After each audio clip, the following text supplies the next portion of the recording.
Broadcasting live statewide from the Civic Media Studios in Green Bay. This is Nite with Pete Schwaba, your inside source on everything entertainment from Wisconsin to Hollywood.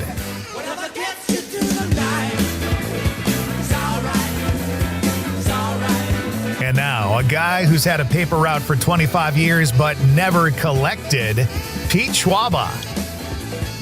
All right, welcome to Nightlight, ladies and gentlemen. We are live tonight from beautiful downtown Madison, just above State Street, doing the show from here, as we periodically do. Conrad is back in Green Bay, holding down the fort. And what a show we have here tonight. Mr. Aaron Zommers assisting with all the technical and all the assistance we need when it comes to the cameras. And did you ever think, Conrad, there would be this much work, or Aaron for that matter, in radio for pictures? It's like we're on TV, really. Yeah, I mean it's great though, because we get other outlets, not just the radio. So I think it's cool.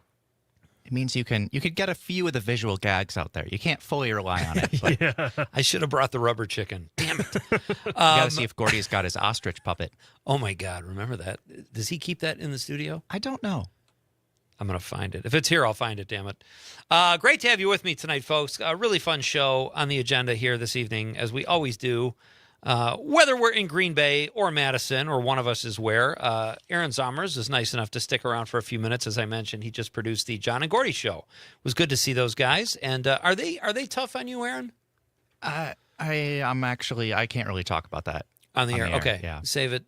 That's good. We'll talk. And then you and Conrad can exchange war stories, because I know I can be a real SOB too. Yeah, there's some Conrad stories with his I can awkward tell laughter. There's some stories. Tonight is a really fun show, folks. And Aaron, did you put a Christmas tree up this year? A really little one. Okay. One of my roommates has a maybe foot to foot and a half tall Christmas tree that is decorated with Chicago Cubs stuff. And we let him put that up because it's easy. That's like barely a Christmas tree. Oh, barely, yeah. It just sits in the windowsill, and that's really it. See, I don't know what to do, because mine is still up. Con, you got a new apartment? You probably didn't put a tree up. No, I never put a tree up. You never put a tree up? That's the spirit. Since my parents moved, I haven't had a tree in any of my places. What, is that in some kind of protest or what? I just don't want to buy a tree. I don't know. You can hate the holidays. It's okay. Mine is still up, and it's depressing. I left yesterday, and I came down here a day early because of weather, and I know I'm not going to get it down until next weekend, and that's just going to really bum me out. It's hard enough to take down Christmas decorations. As always, folks, the phone lines, the text line is open. Let us know. What do you think? Do you keep your tree up? There was a time, I went through a period where I would keep it up through most of January, kind of in protest of winter. Like, I wanted it to still seem like the holidays, because I don't like January or February. But then that got depressing. So I got in the habit of just taking it down right away. But now, I don't know. It's going to be up a solid 2 weeks after Christmas, and that's kind of depressing. Oh, I know. At my parents' house, we usually left it up for the whole month of January, pretty much, just because the location of the tree required that we move a bunch of other furniture. And so it was a huge pain in the butt, pull the giant box upstairs, because it was a huge tree. Move all the furniture to where it needs to go, get everything else cleaned up, get all the decorations out, decorate the tree. You got people yelling at each other, screaming and throwing punches. Not really for those last parts, but it was always an ordeal. And so we would just leave it up and put off taking all that back down for as long as possible. I think, that's the thing, too, is you want to put your room back together. And that's what I don't like. Right now, we're still living in Christmas mode, and you just got to make a clean break. It's like a breakup. Get it over with. Don't drag it out. Don't try to remain friends with Christmas. Take the stuff down. And that's what I'm dealing with when I go home. So, but in the meantime, we got a show to do tonight. I got some fun stuff to do tomorrow. It is great to be in Madison, our beautiful state capital. Yesterday at my hotel, you guys will appreciate this, there was nobody there. And I said, it's kind of dead tonight. I said, yeah. And I stay at this hotel a lot, and it's usually a jumping place. So I thought, this is awesome. I'll go tomorrow. I'll do the hot tub maybe, get a sauna, maybe a little workout or something. I come back this afternoon. There is a line for the elevator 100 feet long. There's some kind of theater convention in town. And I mean, the thespians were packed in the lobby of the hotel. I had to it was like being at a concert. It took me 15 minutes to get back up to my room. And now I just know that that's going to be a hopeless cause. If I go to the hot tub, they're going to be doing like Hamlet or something in the suds, and I don't want that. So it's just going to be me watching TV again. A little sympathy, that guys. sounds sad. What's the deal? No, it's not too bad. I'll get through it. Lots of stuff going on. We've got news, sports, and weather, folks, coming up in just 20 minutes here at the bottom of the hour. Con, you saw this article I thought was interesting. The first part of December, or this was the darkest December in 21 years or something like that?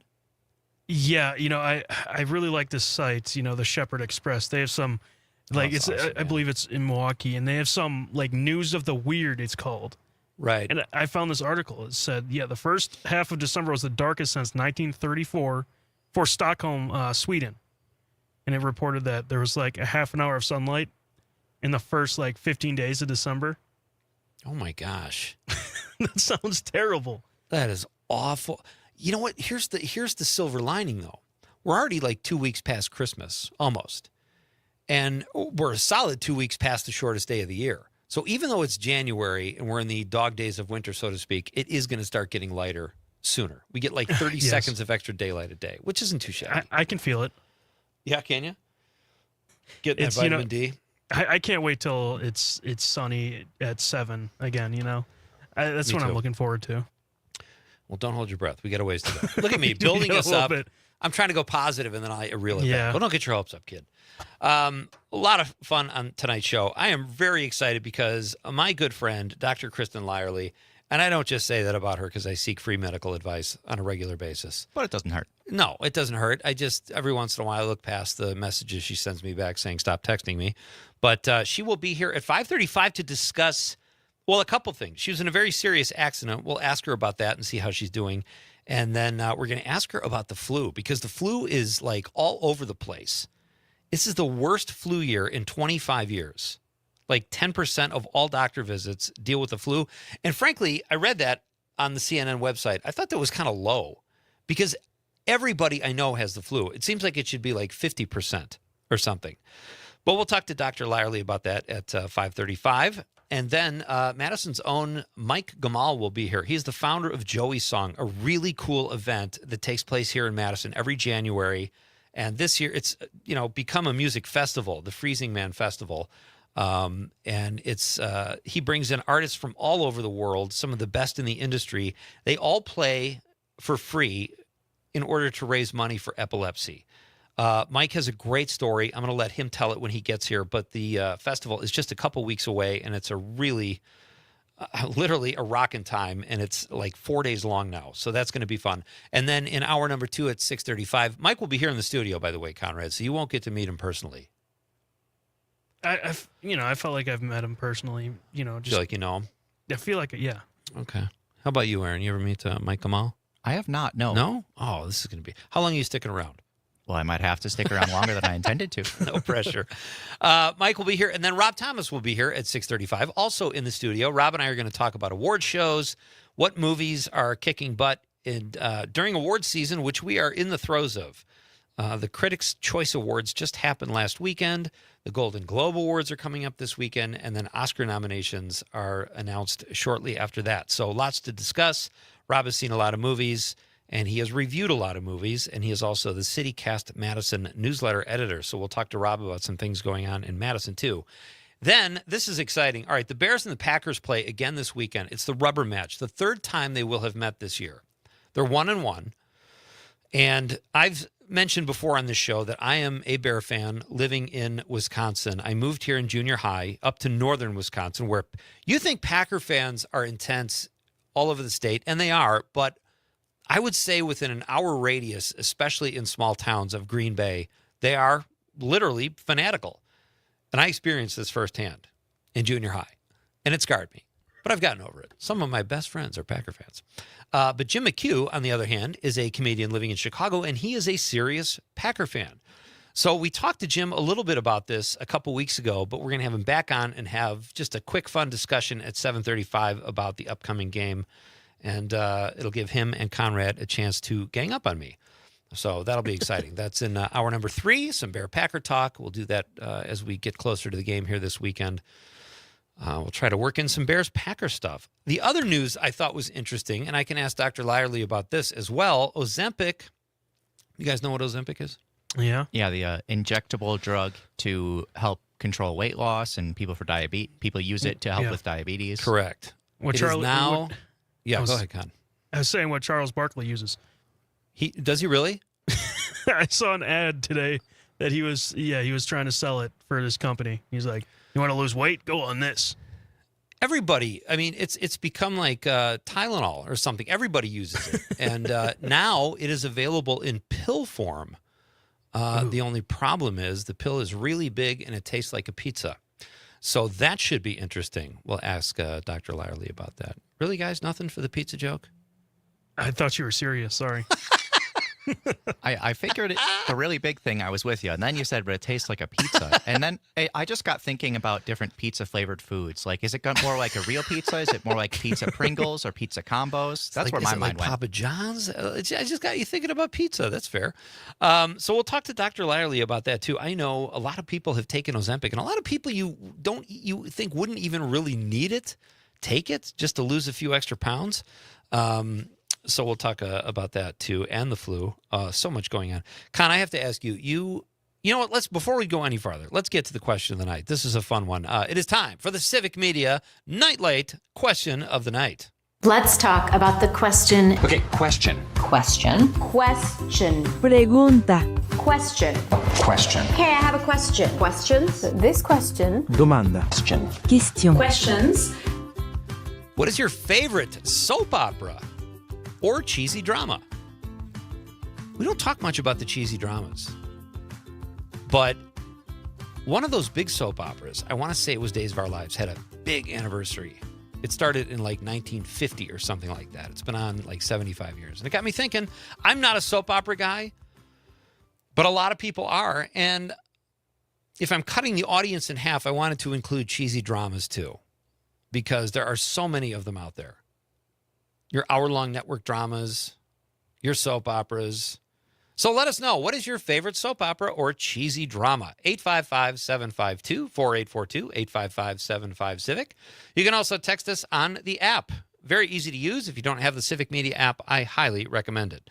You can just click the little text icon and fire away, and we will get it and read it on the radio. If you're watching the radio on the stream on YouTube, Facebook, or X, you can drop us a stream comment. Always fun to read those as well. So however you need to get a hold of us, folks, just please be part of the show. It's always more fun that way. We've got Jim in Appleton in the 920 says, Christmas tree takedown. I try to follow the 12 days of Christmas rule. That would mean taking it down on January 6th. My wedding anniversary is January 13th, so the tree must be gone between the 6th and the 12th. Most years that works. Some others, and then a really long ellipses. We also have a text from Mark. We'll read that too after the break. It is great to have you with me, folks. Coming to you live from Madison tonight. It's Nightlight with Pete Schwaba. What is your favorite soap opera or cheesy drama? Be part of the show. It's Nightlight with Pete Schwaba on the Civic Media Radio Network.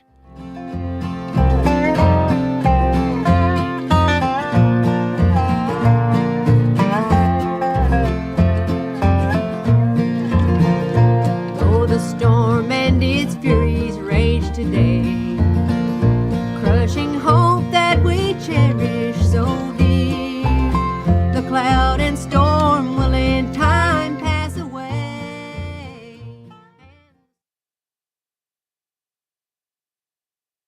Hey, Aaron, can you hear me? Okay. I think he's fixing what I was thinking about.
This is Pete Schwaba and Nite on the Civic Media Radio Network. I'm very excited to have you here tonight because I'm in Madison, and it is always fun to do the show from Civic Media headquarters. And I get to see my pal Aaron Zommers, who sticks around for a few minutes to make sure we're up and running, and all kinds of fun people here at Civic Media. Conrad is back in Green Bay holding down the fort and in our haunted studio. So no events yet, Conrad, I take it. The light's still on, so as soon as the light goes off in the hallway, I might get a little scared.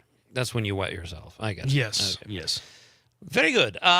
So, all right. So I was talking about Christmas decorations and when to take them down. I feel like I like to get them down quicker now. I used to leave them up to kind of kid myself into thinking it was still Christmas. But then that got depressing. So now I try to get them down. Now I'm in that awkward spot where I'm not taking them down early and I'm also not leaving them up too long. So when I get back this weekend, it's like the 10th, 11th. That's even too late, I think. Mark from Prairie du Sac says, I had another one. Where's that text with the Christmas? Where are you? I'm using different equipment. Oh, it's Mark from Prairie du Sac. There we go. Says, I took my outside holiday projection light down today. Oh, those are kind of cool. It is Epiphany, the Feast of the Magi, the traditional end of the 12 days of Christmas, so I probably should have waited till tomorrow. I don't think anybody's going to give you a hard time about that, Mark, but sure, whatever. He says, still have the little plastic lighted Christmas tree up, so tomorrow that will come down. All right, that's sensible. I think like taking him down now is still kind of in that, not that there's an etiquette to it, but that works. Thank you, Mark. Jack from Merrimack answering tonight's, oh dear. Wait a minute. I don't want to get Jack in relationship trouble. He says, years ago, my girlfriend was a horticulturist. We cut our tree 2 days before Christmas, spent a lot of time trimming it, and wanted to enjoy it a while. We celebrated New Year's around the tree and got pretty busy. I don't know what that means, Conrad. He got busy around the Christmas tree? I think always just blush. busy You with never know life, if you should say anything. You're blushing. And that's fine. He says, so we celebrated Valentine's with it. It was still green and not dropping needles, although I think she put it on some kind of life support. Her March birthday and mine in April with the tree still up. We finally took it down during Easter break, and I've got to admit it was looking pretty scraggly by then. I would imagine it was, Jack. He says she and I are still good friends, and whenever we talk about that time, we refer to our Easter tree. Isn't that like some sort of a sin, getting busy around the Christmas tree? No, I don't think so.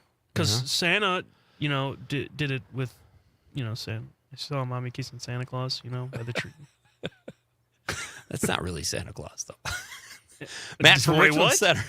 Matt from Richland Center in the 608 says, in response to our question of the night, which is, what is your favorite soap opera or cheesy drama? He says, Guiding Light. One of my early childhood memories was Reva driving off the bridge. I'm coming, bud. So cheesy and great. Sadly, I don't really watch soap operas, so I'm just kind of letting people vent, but I don't have a lot to contribute. You watch them, Con? You ever watch? Those are way before your time. Well, I mean, I can give my answer if you want. Absolutely. Well, all right, so I really don't have a show. Okay. But I have a character. Who is it? Dr. Drake Ramore. Okay, the question does not involve the parody of a soap opera. It's but actually, since no, this is Nightlight, I will accept that. It's from Days of Our Lives. Days of Our Lives, yeah. So but Dr. Drake Ramore. You know that Joey Tribbiani was not really on Days of Our Lives. I mean, he did. He was on there for a little bit, but then he died going down the elevator shaft. They killed him because he ran his trap. Mark from Prairie du Sac in the 608 says, never really got into the soaps. When I was in college, I sort of remember classmates following Luke and Laura and Palmer Cortland as the evil father. I also remember some parody titled As the Stomach Turns. There you go. That's like along the Drake Ramore lines. Thank you, Mark. Melissa from Willie Street in the 608 says, hi, Pete. What a question right up my alley. I was a forever viewer of Guiding Light. I died a little the day it was canceled, but I have found new soap love. Beyond the Gates. Oh, it's Beyond the Gates. Okay. And I assume she means, well, I have no idea, actually. It has all the drama and stories you can think of. Got to check it out if you are a soapy. I am not, but Beyond the Gates, I feel like I know what that is. Maybe I'll give it a chance, Melissa. just because she's such a good listener. Maybe I'll watch her favorite soap opera. And then John, her better half or equal half or, I don't know, lesser half. I don't know what goes on in that household. In the 608, John says, yeah, soap operas. I remember enjoying soap in the late 70s. Edgy and still more relevant than ever.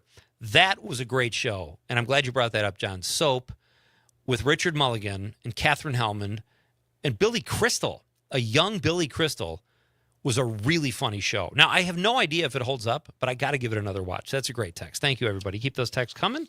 Kristen Lyerly is coming up after news, sports, and weather, which is just around the corner. We're going to talk to her about the flu and this, I don't know if it's an epidemic, but it's really bad this year. The worst it's been in like 25 years. We'll talk to her about maybe get some tips about how to avoid it other than a flu shot. I don't think a flu shot is all you need, but it definitely helps. We'll talk to her about that, though. And see how she's doing. She was in a bad car accident, so we'll talk to Kristen Lyerly. Dr. Kristen Lyerly is how you should refer to her, Conrad, because she is a That's how I always do.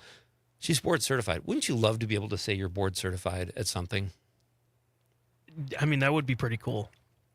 I think it would be too. What is this cat burglar story? You keep showing me this cat burglar story, and I read it and I go, it's interesting. I can't remember if I sent that to you or not before. You sent it to me again. I'm like, wow, he really wants to talk about this cat. And it's a I thought it was courier. funny. Somebody kidnapped a cat. That's not fun. That's horrible. Okay, maybe my sense of humor is a little weird. All right, folks. Our question of the night is, what is your favorite soap opera or cheesy drama? Mine is the following. I will elaborate as the show goes on, but I thought that was a really cheesy show about serial killers that was on about 10 years ago, and some people loved it, including our own Amanda Nimmer. So we'll discuss as the show goes on. Dr. Kristen Lyerly is next after news, sports, and weather. So great to have you here, folks. It's Night Light with Pete Schwaba on the Civic Media Radio Network. You're just too good to be true. Can't take my eyes off of you. How are you? You'd be like heaven to touch. I wanna hold you so much. At long last, love has Okay. That's awesome. Appreciate you coming down. Or do you live close by? Half hour away. Okay.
This is Nightlight with Pete Schwaba, coming to you live from Madison tonight. Folks, it is great to have you with me. Our question of the night is, what is your favorite soap opera or cheesy drama? It was actually All My Children that debuted in 1970, which was sort of the inspiration for this question. It's been on 55 years, but there are soaps that have been on even longer than that. I've never really gotten into them, but they are still around, and I know people love them, and that's the kind of guy I am, folks. I want to put this out there. Even though Melissa from Willie Street says Beyond the Gates, I've never heard of it, I wanted her to have a forum and soap opera people to feel included, because that's what I like to do here is build bridges. And I'm about to do that with one of my favorite guests. It's my pleasure to welcome back one of our best chums who joins us from the comfort of her own home tonight because she is recuperating, and we will get all the details and ask her all kinds of fun questions. Dr. Kristen Lyerly. Hello, Dr. Kristen. Hey, Pete, how are ya? I am well. The question is, how are you? Look, for our viewers who can see, just wait, I gotta shift around. Hold on, wait, I gotta move my mic. Don't hurt yourself. If you're on the stream, look at that hoof. Holy smokes. I got a new pink cast. That's a pink cast for a broken ankle, right? Yeah, I have a broken ankle. My other leg is broken. What? I know. I survived a really bad car accident. I got T-boned by a semi in the fog. But Wow. I know, it was crazy. And I remember every moment of it and all the sounds and all of the fantastic people who took care of me. But I am incredibly lucky to be alive and to be cognitively well. And I get all this time off now because I have to recover. So watch out. I'm going to be everywhere. Not good for your patients, but we are reaping the benefits of that. Thank you for being here tonight. Look at the wall. Okay, if you're watching on the stream, folks, I talked about you earlier, Dr. Lyerly, and I said you were board certified. I was making an assumption. I don't even really know what that means. I just said I would love to be board certified at something. And I don't know is it only doctors that can be board certified? I'm sure there are other boards and other like professions, legal or whatever. Right. Okay. I'm sure. And for us, what it means is you go through medical school, you do that piece, and then you do your residency training, which is like the specialty training. So for me, it was OBGYN. And then you have to actually sit and do this grueling oral exam where you get grilled by these famous people in your field, people who have written all the papers that you studied, who you're really kind of afraid of. They grill you on some of your own cases because you have to record all of your cases. Oh, wow. And they also grill you on like a lot of theoretical stuff. It is so hard, but that's what we do in order to be good and ready and sure that we can stop the bleeding and get the baby out and do all the important things. Plus, manage your menopause symptoms and help with that painful sex and all of those other things that we deal with. So, yeah. Let's just back up a second there. You said painful sex. Dyspareunia. Yes. Ooh. Do I want to ask what I want to make That's when Conrad you have sex blush. and it's painful. Oh, okay. Whether you have a partner involved or not, can it be painful, Yeah. I mean, if you're having pain, you got to figure it out. I'm asking for Conrad. It's not me, Kristen. I'm asking. Yeah. Conrad and I have kind of had this discussion already today, and we decided that we were going to focus all of the embarrassing stuff on you. Oh, well, that sounds like enough. Well, listen, I love talking about all that stuff with you because I love how you don't blush. You're like all scientific and clinical and board certified, whereas I'm all that stuff you were saying before. I would be certifiably bored, BORED, if I had to listen to someone else talk about medicine. But you make it exciting. What I heard you say, Pete, is that you are certified. But I don't have a pink cast. And I just want to say I'm glad you're okay because I was telling John and Gordy before I came on to their show at the end of it, and I texted you about coming back on the show. And then the next day, or you texted me back, and we're having like this back and forth. And then the next day on Facebook, I see your car, and I'm like, that had already happened. She was like responding to text after she had been in this accident, I think, if I got the timing right. So it's kind of a miracle that you're okay and that you seem to be okay, trauma aside, I'm sure, right after. So good for you. Oh, I was so lucky. And the emergency medicine technicians, I work in a rural area. I am always trying to find an ambulance to take my sick patients away from the hospital where we Wow. can't provide all their care and get them to a higher level of care. And it's a challenge because a lot of these people are volunteers. And when I personally needed people down in Random Lake, down by Sheboygan, these guys showed up so fast and they were so incredibly kind and it, it treated me with respect and professional. And only one of them was actually an employee. Everybody else was a volunteer. And as they were wheeling me into the hospital, the guy who had been driving the ambulance was walking next to me and we were chatting a little bit. And he was so happy. He said, "It's my birthday. I'm 70." And I was like, "This is amazing." He said, "I've been doing this for decades. I love Oh my volunteering." gosh. But we need these people, especially in rural areas where there aren't a lot of people and things like this happen and we all need a neighbor, a helping hand. I've been so honored by that and just the outpouring of support that I've received. It has restored my faith in humanity. It Wow. it has helped to make so many beautiful new connections, and I've heard so many stories from other people about things that have happened in their lives. So, just at a time when you're feeling like the world is on fire, everything is heavy. I know we're going to talk about some of that later, but when it comes down to your neighbors, we're still here for each other, and that's everything. Absolutely. And you don't ask someone their political preferences before you help them. You just help them, and that is kind of a saving grace. There's a great documentary called, I think it's called The Providers, and it's about doctors that go into rural areas and the crisis in rural areas. You'd probably love it. I introduced it on PBS a few years ago, and a great watch. So I highly recommend it because it kind of goes hand in hand with what you're saying. Oh, I love that. I also love how you just slipped in there. I also introduced it on PBS. Hey, everybody, Pete's famous on PBS too. Listen, the one time I was on TNT, I had a really cool thing happen.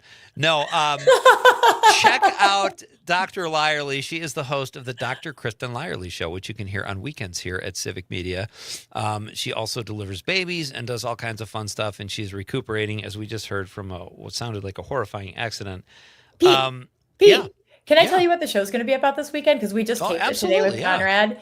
It's so good. It's Nikki Sapiro Vinkier, and she's an OBGYN PA. So she is like part of my team, not my personal team, but like part of our team. So it's, doctors and nurses and PAs and nurse practitioners. We all work together. And she does the same kind of stuff that I do. But her focus is empowering patients so that when they go to the doctor, I don't know if this happens to you, but when you're a patient and you go to the doctor, you kind of don't know what to say. You know your story and you know what you think you're supposed to do, but there's such a power differential there. And so many of these exams can be invasive, traumatic, depending on what your history is. You may not know which questions to ask. And she is all about empowering us all as patients, especially women, because there's a lot of tender stuff that we talk about as women. Sure. And getting the most out of your relationship with your doctor. It's going to be, I loved this episode. I think y'all are going to love it too. Oh, that's fantastic. How is the show going otherwise? You've been on now for several months, and it's you're just great at it. It keeps getting bigger and bigger. We're on in Chicago as well on broadcast. We're on YouTube at Dr. Kristen Lyerly. Civic Media has been incredible, doing a lot of shorts. We're trying to combat the misinformation that is rampant, and the less people can get access to healthcare, the more they're turning to social media to get their healthcare information. So that's what we're pushing back on. Well, we're lucky to have you. Thank you so much for doing that. That's entertaining and providing really necessary information. So that's outstanding. Let's talk about the flu. What is going on? I told this story earlier. My daughter, I picked her up from college. She had the flu. I couldn't get sick, and I didn't want to leave her there too long. So I wore a mask. She wore a mask in the car. We both had flu shots. I didn't get the flu, but man, she was in a lot of it. It kind of ran through her whole department in college. What is it about this year's flu? Knowing that our kids go to college together, I'm just breathing a sigh of relief Yes. that my son does not have it. And they're in the same department. They're in the same department too, yeah. It's crazy. So Wow. flu is on the rise right now. And I'm just going to refer to the CDC's weekly U.S. influenza surveillance report. So just a little caveat here. The CDC is compromised, and it's hard to know whether the data is good and reliable or not. But there are still some really good people who work there. And I believe that this is a good report. So that's where I'm getting this information from. Influenza is up. It's up 33% in the last week in December. That's the latest data that we have available. And the most frequently reported virus is one that we didn't necessarily plan for when we put the vaccine together, because they have to plan so far in advance. So the vaccine isn't awesome, but it's good. It still offers protection. And if you do get influenza and you are vaccinated, you are likely to get a lesser version of it. So that's really good. Another number that really stuck out to me was 33,000, over 33,000 people were hospitalized in that last week of December with the flu, which was a lot. And nearly 1% of the deaths in this country in that last week of December were due to influenza. And we see that it's trending upward. So it's getting worse. We are stuck inside. We've all been exposed to each other. If you haven't gotten a flu shot, it is not too late, and they are effective. You know, it's interesting you say that, because like we were saying, we heard it was going to be bad this year. My daughter got one, my wife and I got one, and my son, we said, you know, get your shot before you come home, get the vaccine. Well, of course he doesn't.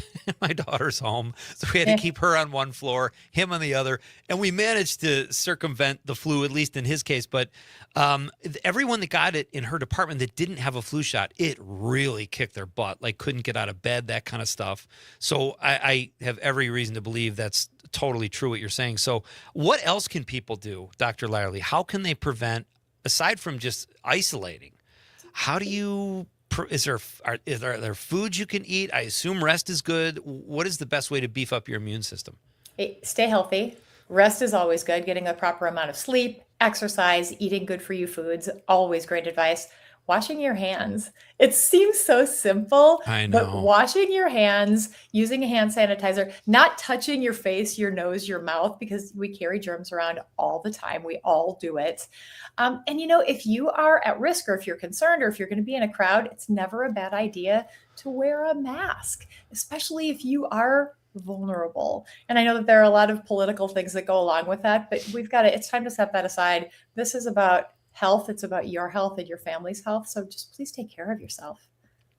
You have to reach a point too where you don't care, because the people judging you, you don't even know them. They could be the biggest idiot in the world. They could just be, you know, ideologically opposed to any kind of face covering for religious. Who knows what the reason is, but you got to do what's right for you. I mean, I wore one when I was with my daughter in the car. Like I said, I went into the store with her, and I'm not getting the flu, and I don't care what you know what I mean? Like, we have to get over that, right? Yeah, I wear a mask when I operate all the time. I wear a mask in public when I need to. Yeah, we've got to leave the politics behind. We've got to get politics out of medicine, because it is affecting so many of the decisions that we're making. I mean, look at the changes in the vaccine schedule that just happened yesterday. Hey, RFK Jr. and his department have reduced the number of preventable illnesses that we vaccinate against from 17 to 11. They've totally changed the schedule, and they've offered really no reason, no evidence, no data other than Denmark does it. I mean, I haven't heard anything. Do you know how long it takes to put this stuff together, and how much information and how many smart people make these decisions? And to just with a magic wand be like, boom, we're done. Dr. Lyerly, I'm going to keep you for just 2 more minutes, okay? We'll be right back, and then you can go back to recuperating. It's Pete Schwaba at Nightlight. We're coming right back.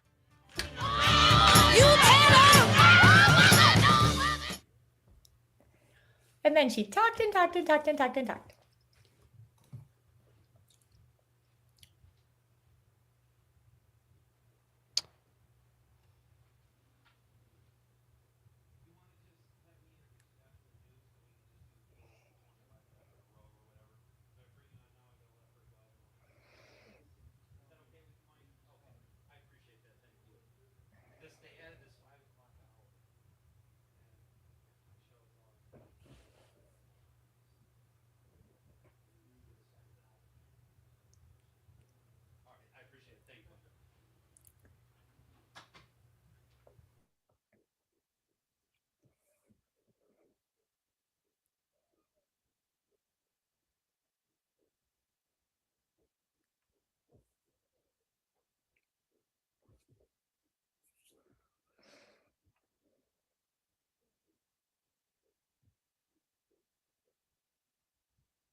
This is Nightlight. I am Pete Schwaba. Coming up after the news in just a few minutes is Mike Gamal, the founder of Joey's Song, a really outstanding music event that's turned into a full music festival. It's happening in just a couple weeks here in Madison at the end of January. We will talk to Mike about that. Rob Thomas at 6:35 to talk movies and award shows. And then Jim McHugh, a Packer fan living in Chicago, is going to talk with me, a Bear fan living in Wisconsin, and he and Conrad are going to gang up on me, so that should be fun. Right now, we have a few more minutes with one of our best chums, Dr. Kristen Lyerly, who is telling us what we can do to prevent the flu. The flu is up this year. It's the worst outbreak of the flu in 25 years. Dr. Lyerly, what do you attribute to all these respiratory issues and RSV and all the, is there something in the air? Do they have any idea what's causing it? Well, they've always been there. All of these respiratory things have been there, but now we have a vaccine. Actually, more than one vaccine for RSV. So if you're an older adult, a vulnerable adult, a little tiny baby, this affects kids. There are things that we can do to prevent it if you can get those vaccines, depending on what's happening with the vaccine schedule. Right. Which is challenging to follow. So, I mean, RSV, I think, is one of those things that we just didn't talk about a lot because we couldn't do anything about it. But now that we can do something about it, you're hearing it more. And then also COVID. It hasn't been that long since COVID took over our lives and then just kind of slowly petered off, but it's still present. People are still getting sick with COVID, and COVID does make you vulnerable. It does kind of prime the pump for future respiratory issues and other problems. So COVID is still a problem, still recommended that you get that vaccine as well. I don't mean to sound like the vaccine queen, but vaccines are one of the greatest public health victories in the last century. And if we could go back 100 years and see what it was like to die from diphtheria and tetanus and all of these preventable diseases, I think we'd have a very different perspective than where we are right now. Is that a thing? Like, do we have enough information about COVID that it does cause, or it can make you more susceptible to respiratory illnesses? It can make you more susceptible to many things in the future. I can tell you from an obstetrical perspective, when you look at the placenta of somebody we look at placentas after the baby comes out, that's like all part of it. So when you look at the placenta, which is just a big mass of blood vessels, I know, I'll bring you along sometime. I'll send pictures. I can send you pictures. Please. But because COVID is a blood vessel disease, the placentas of people who have had COVID tend to be smaller and less healthy. And we know that people, like pregnant people who have had COVID, tend to have more cardiovascular issues down the road. So COVID is not just a one and done, like when you're cured, you're better. It can absolutely have lingering effects.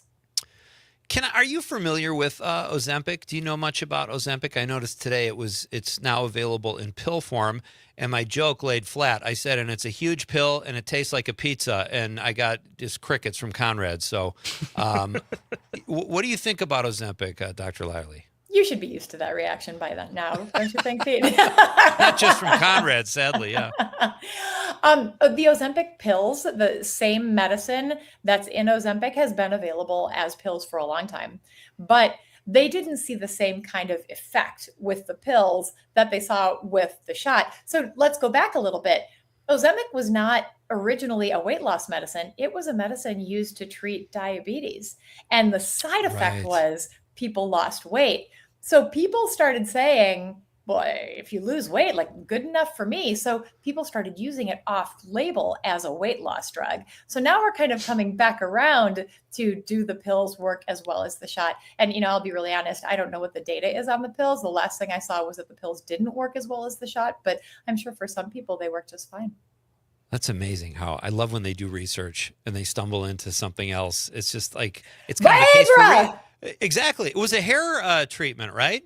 It was a blood pressure medicine. Or blood pressure medicine. Minoxidil. Minoxidil was a blood pressure medicine that actually grew hair. So now it is a hair treatment. Wow. And then you have to play that game. Well, if I take this will happen, and then I have to take a pill for that. My friend used to do a joke. He's like, if I take hair stuff, I can't get erections, and then if I take erection pills, I can't do this. Like, it's just a circle of, and I tell him just drink more water because that's the kind of guy I am, and that's my medical expertise. Never a bad idea to make sure you're drinking enough water. Mm-hmm. So you're doing better. You're on the mend. That's exciting. Have you watched any TV or movies like since you've been sort of laid up? I'm sure you're still working because that's just how you are. But you must have moments where, you're watching some TV or a movie or something. What can you recommend? I don't love watching TV, but I do love the Beatles. And the Beatles always make me feel good. So I've been watching a lot of the Beatles. Let It Be. I watched Anthology. Nice. Yeah. And then I sing while I'm watching it. And my kids are like, Mom, stop. Now you have 4 boys. Are they taking good care of you? Yeah. They bring me things. That was not a ringing endorsement of your sons. So They're not nurturing, but they definitely do things as asked. And they are, honestly, they're wonderful. And they listen to me talk. And that's been recovering from something like this requires, there's a psychological aspect to it as well. And I recover by talking and they listen. So maybe that's the most important thing. that is huge. And just remember, if you need anything, Conrad is a hop, skip, and a jump away there in Green Bay. He can be over there like that. I know how to find Conrad. Okay. Yeah, of course you do. Dr. Lyerly, glad you're on the mend. Thank you so much, Kristen, for your time tonight. You come back. Oh, we'll do this when we have more time. And I don't think I've ever known you without crutches because you just had surgery before and you came in on crutches. There will be a day when you are out there and at it again. I promise you that. I'm going to ride my bike to the studio and then we're going to go for a bike ride on the Fox River Trail, Pete. You know what? My Schwinn varsity is in the shop at the moment, but whatever you want. You get through this, we'll do whatever. That sounds on great. My handlebars. You can be on my handlebars. Yeah. We'll have to take the basket off, but sure. Tom from New Berlin says Dr. Lyerly rocks. Oh, thanks, Agreed. Tom. You Agreed. rock too. And I think Tom rocks too, exactly. So, all right, Kristen, thank you so much. Get better soon. We'll talk soon. Thanks. All right, that's Have a great Dr. night, fellas. Kristen Lyerly. Check out the Dr. Kristen Lyerly Show here on the weekends on Civic Media. We are coming right back after news, sports, and weather with Mike Gamal from Joey's Song. It's Pete Schwaba and Nightlight on the Civic Media Radio Network.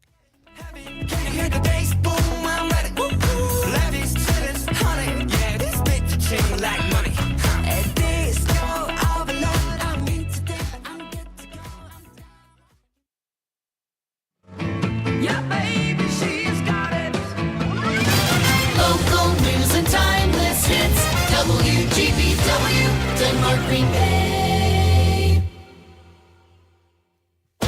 ABC News, I'm Michelle Franzen. After U.S. forces carried out a military operation to remove Venezuela's Nicolas Maduro and his wife, the U.S. facing international criticism and questions about the U.S. role, what it will be in Venezuela. ABC's Jay O'Brien says lawmakers were briefed yesterday. Brian Mast, the Republican chair of the Foreign Affairs Committee, who was in that briefing, saying that it's his understanding that the U.S. does not want to create this kind of a power vacuum in Venezuela by getting rid of Rodriguez and getting rid of some of the senior officials from the Maduro regime and replacing them with hand-picked U.S. replacements. Ultimately, the goal the administration says is to have some kind of an election in Venezuela and a transition process, but it's really unclear how long that's going to take. Lawmakers are mourning the unexpected death of GOP Congressman Doug LaMalfa of California. His death, along with Marjorie Taylor Greene's resignation, leaves Republicans with an even smaller margin to control the House. A special congressional election to fill Greene's seat is set for March. This is ABC News. A fierce critic of President Trump making a move and a run for a New York congressional seat. Here's ABC's Sherry Preston. George and Kellyanne Conway made headlines mostly on Twitter for having a diametrically opposed thoughts on Donald Trump. She was Trump's senior counselor during his first term. He helped found the Lincoln Project, an anti-Trump political action committee.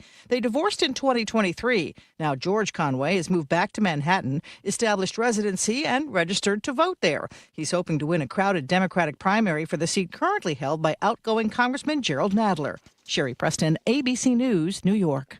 Michael Reagan, the son of former President Ronald Reagan and his first wife, Jane Wyman, has died. The Reagan family announcing his death today, saying that Michael Reagan died Sunday, surrounded by his entire family in Los Angeles, California.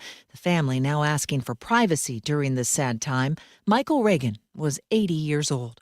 I'm Michelle Franzen, ABC News.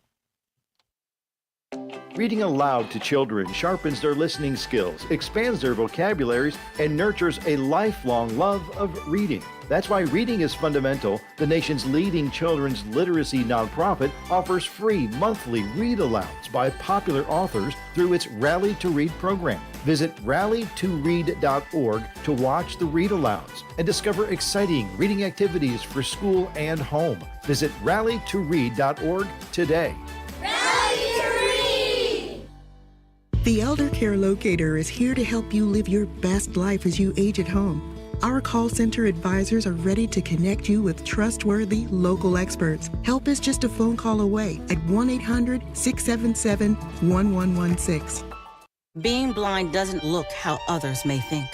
Retinitis pigmentosa aimed to overwhelm my family. It tried to cut me down. I know where to find support. Learn more at fightingblindness.org, a public service message from the Foundation Fighting Blindness.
I'm meteorologist Brandon Bormans. Any lingering light mixed precipitation will wind down early this evening, then expect mostly cloudy skies with lows in the mid-20s. On Wednesday, partly sunny and mild by January standards with highs in the mid-30s, upper 30s on Thursday. Current temperature is 33.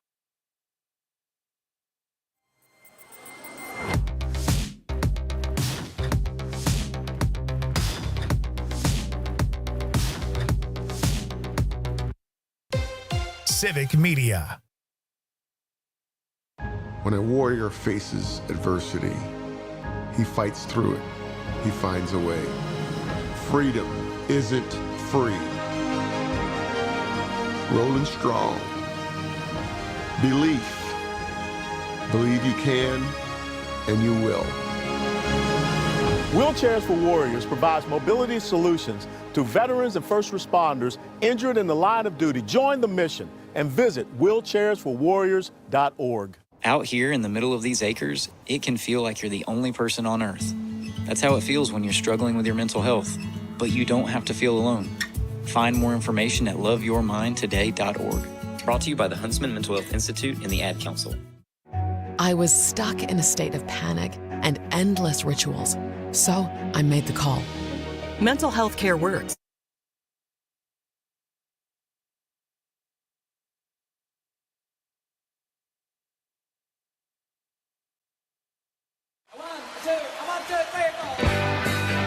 Broadcasting live from the Civic Media Studios in Green Bay, this is Night Light with Pete Schwaba, your inside source on everything entertainment from Wisconsin to Hollywood.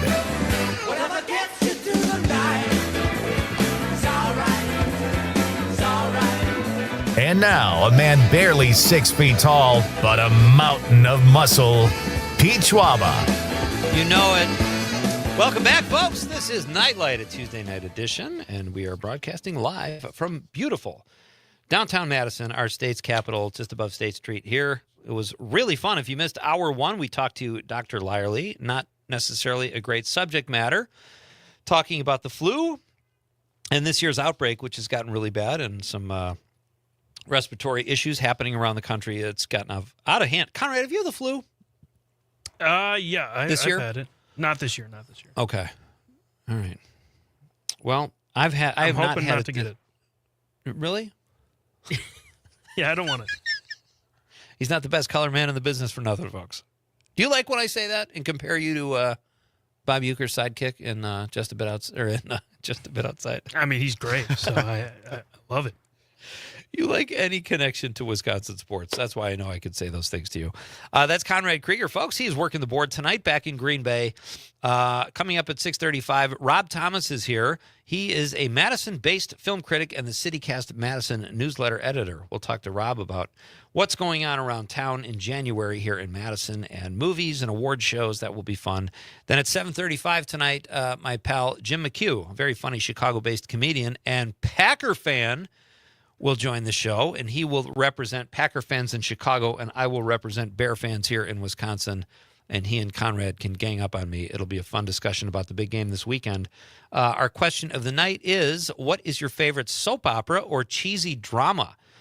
I said the following because it was really bad. It was a Kevin Bacon show a few years ago where they had like a big mansion that serial killers could hang out in, and they played ping pong. It was just a very strange world that seemed, I don't know, really made up.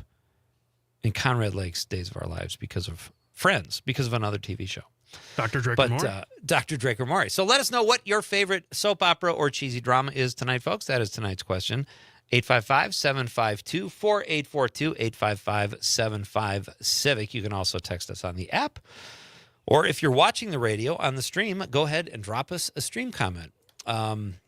We have some comments we'll get to in just a bit. Right now, I'm very excited to welcome my next guest. He was on the show a few weeks ago, and I thought we should have a mic back on when I'm in Madison because he could come into the studio and we can make a proper case for this really cool event that is literally just around the corner here. Mike Gamal, the founder of Joey Song, joins me in the studio. Hey, buddy. Pete, how are you, man? Great to have you here in person. You are a rocker, man. You look like...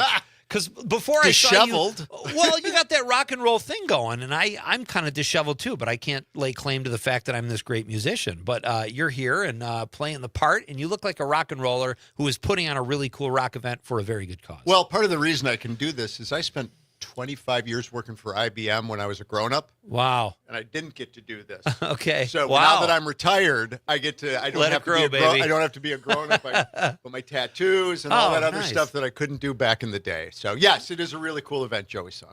All right. So tell us about Joey Song. You started this event in honor of your son. Yep. And now it's become a full-blown music festival. Tell us how it started and about Joey and how this wonderful event came to be. Well, you know, the evolution of it, Pete, is actually kind of mind-boggling. To be really honest, there was no master plan. You know, I didn't sit down and craft it all out.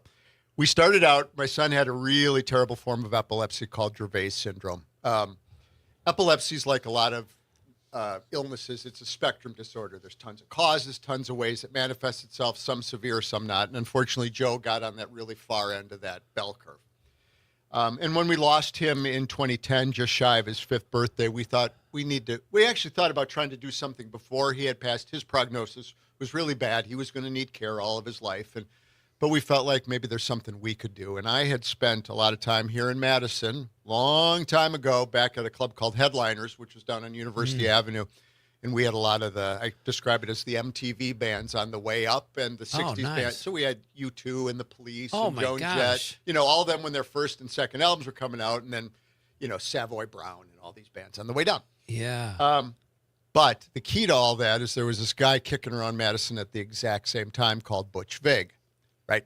And so Butch and I, we weren't particularly close, but we hung around with the same group of folks. Right. Yeah. And then Butch went on to win Grammy Awards, and MTV Boon Man. I mean, you win a Grammy Award for producing Paul McCartney, you've pretty much hit the toppermost of the poppermost. That's some street cred right there. Yeah. That'll get you. So anyway, when we were trying to hash out exactly what we were going to do, because we still wanted to help the next family, right? And that's what we're here to do. Somebody is was in a neurologist's office today with their child getting a really crummy diagnosis, and they're scared. They're scared and they don't know what to do. And they need to know that somebody's out there doing what they can, right?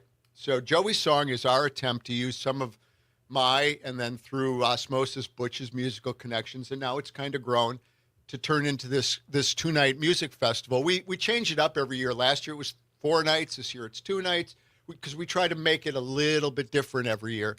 You know, all these amazing people that come from all over and play music that they don't normally play. It's like the world's greatest live jukebox as opposed to anything else, and it's all in the name of trying to raise money. It's a beautiful thing.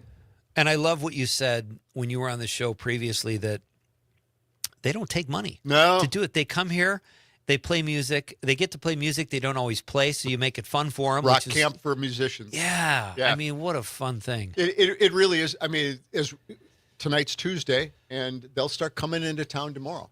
Wow. Almost all of them will be in town as of tomorrow. They'll rehearse, because even though it's kind of ramshackle, it's also, they're still professionals, right? And they want to do a good job. And they come, and 2 beers and a ham sandwich is what I say their fee is. I don't know what. That's a good Wisconsin payment, it is. right? I throw some cheese curds in there. But, you know, I just look at some of these people. I know what, like, John Resnick of the Goo Goo Dolls gets for a show. Yeah. There's many zeros after that. He's not taking a penny for it. I know what Butch gets to produce a record. He's not, and go right down the list. The Go-Go's, the Bangles, Kurt Smith from Tears for Fears, Matt Sorum from Guns N' Roses. I mean, all of these people make a lot of money doing what I'm asking them to do for free, and they come in willingly and do it. I can't really, to be honest with you, Pete, get my mind around it sometimes. I can't even imagine. Like, it's so funny. I'd like to sit here and tell you, I mean, I've pretty much been in some form of show business my entire adult life. And I'd love to say, oh, I'm not starstruck. Yeah. But John Resnick, you mentioned. Yeah. When I moved to L.A., I was there probably a year, and I was going into a convenience store, and he came out with a Big Gulp. I'm like, that's the guy from the Goo Goo, just getting a Big Gulp. Yeah. Like, he's just a regular dude. You knew Butch Vig before he was Butch Vig. Yeah. I've interviewed him twice. I never knew. When I saw him, and we were in the green room together at PBS, I was like, my God, that's Butch Vig. Yeah. Like, there are some celebrities that have done some, you don't know why they're famous. Right. And then there are those who are like, this guy has done something. Right. He's produced all different kinds of music, won awards doing it. Absolutely. And you kind of sit there and you're like, what do I say to him? And then Butch starts talking about the Packers. I'm like, okay, there we go. And obviously I've known BV for a long time, so I knew that. But you meet all of these people. Yeah. And if you don't, I don't even know how to say this without sounding weird. If you don't treat them like something special, they love it. You know, right? They would rather, all of these people would rather talk about the Packers or their crocheting class or hot yoga than what the 86, Lollapalooza tour was like. Yeah. And I learned that early. There were a couple other friends that I had that have had modicum of success. And I know that for a fact, because you're hanging out. And the quickest way for them to go cold to somebody is go, oh, I love your music. Can you explain to me what you meant by this lyric? But if you come up to them and say, I know you're from Glasgow, there's some great, most of them would just rather be you and me. Yeah. I mean, I think they'll take some of the trappings that come with it, but that's good to know, Mike, because I'm nervous even talking to you. That's what a basket case I am. I'm intimidating as hell, Pete. Mike Kamal is my guest. He is the founder of this great event, Joey's Song. His son Joey lost his life at the age of 5 due to a rare form of epilepsy. And he was a music lover, and you founded this really cool thing. Now it's also called the Freezing Man Festival. Yeah. So what can people expect, Mike? You said there were a few tickets left for Saturday night. Let's say they put their money down. It goes to a great cause. We know that. But what's the night like for them from an entertainment standpoint? That's the best question you can ask, Pete, to help me sell what we do. Great. It's a one-off event. You will see. So if I, again, go down the list of performers, right, and Go-Go's and Bangles and all that other stuff, it's not a Go-Go show. It's not a Bangles show. Yeah, they'll do like Jane Weedland from the Go-Go's, former Madison resident, wrote Our Lips Are Sealed. I'm sure she'll perform that song. But she's also going to do a Beatles song or a Stone song. And she's not going to do it with her band. She's going to do it with Butch on drums and Nikki Moninger from Silver Sun Pickups on bass. So what you're going to see is these one-and-done performances, things you'll never see again. Wow. These kind of FOMO moments. I'll tell you a quick story. This is my favorite example of it. The first year we really got this going as it was, we had Dave Perner from Soul Asylum singing. We had Chris Collingwood from Fountains of Wayne on guitar. Butch was on drums. Freedy Johnston and I believe Kay Hanley were on vocals. And they did Take the Skinheads Bowling by Camper Van Beethoven. Right? I mean, You couldn't do one of those, put the words on the fridge in any order and come up with that and it was awesome. People lost their mind, and it's gone. I mean, that's the beauty of this. It's truly a moment, you know. So that's what you'll see, and you'll see that for a couple hours. I have had a peek at the set list, and there's going to be some pretty amazing things happening. So when they play a song like that, and all these people come from different bands, and maybe some of them know the song better than others or whatever, how much rehearsal, do you know, Mike, goes into something like that? Yeah, I do. It's amazing because the notes start about a month before the show, right? Well, Butch and of Alex Drossert, who's from the Appleton area, who kind of helps put all this together, we start working on the set list and kind of slotting in people. Okay. And once the people get their name attached to it, the texts start flying. So the physical rehearsal will start on Thursday.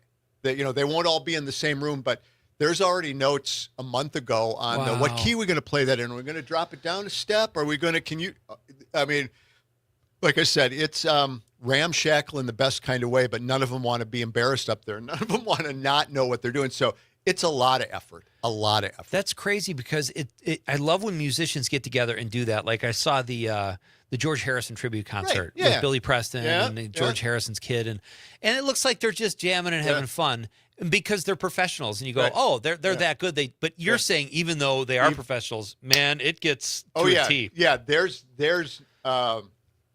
no laying low because they're professionals on stage with people they're not normally with, so nobody wants to be embarrassed. No, I mean, a lot of these people know of each other but may not know each other until and now we've kind of built this larger Joey Song family, but they want to hold their own. I mean, if you think about some of the expertise that's on that stage, you don't want to, I mean, Kurt Smith, bass for Tears for Fears, right? You don't want, if you're a fellow bass player, you want to make sure you're getting that right when he's out there. Or take Matt Sorum, right? The drummer for Guns N' Roses and The Cult. He's played with Alice Cooper and all these people, and Billy Gibbons from ZZ Top. If you're a drummer and Kurt's going to be on the kit next, so that's great. There's a lot of that, and that's great. And even people who are kind of famous can be starstruck. They get on the stage with someone they idolize. They don't want to be embarrassed either. Mike Kamal is here. We're talking about Joey's song. When we come back after this very short break, folks, I'm going to tell you they've got some serious Wisconsin star power hosting this baby. I'll tell you who that is after a break. It's Pete Schwaba and Nightlight on the Civic Media Radio Network. It's a gospel kind of feeling, a touch of Georgia slide, a song of pure revival, and a style sanctified.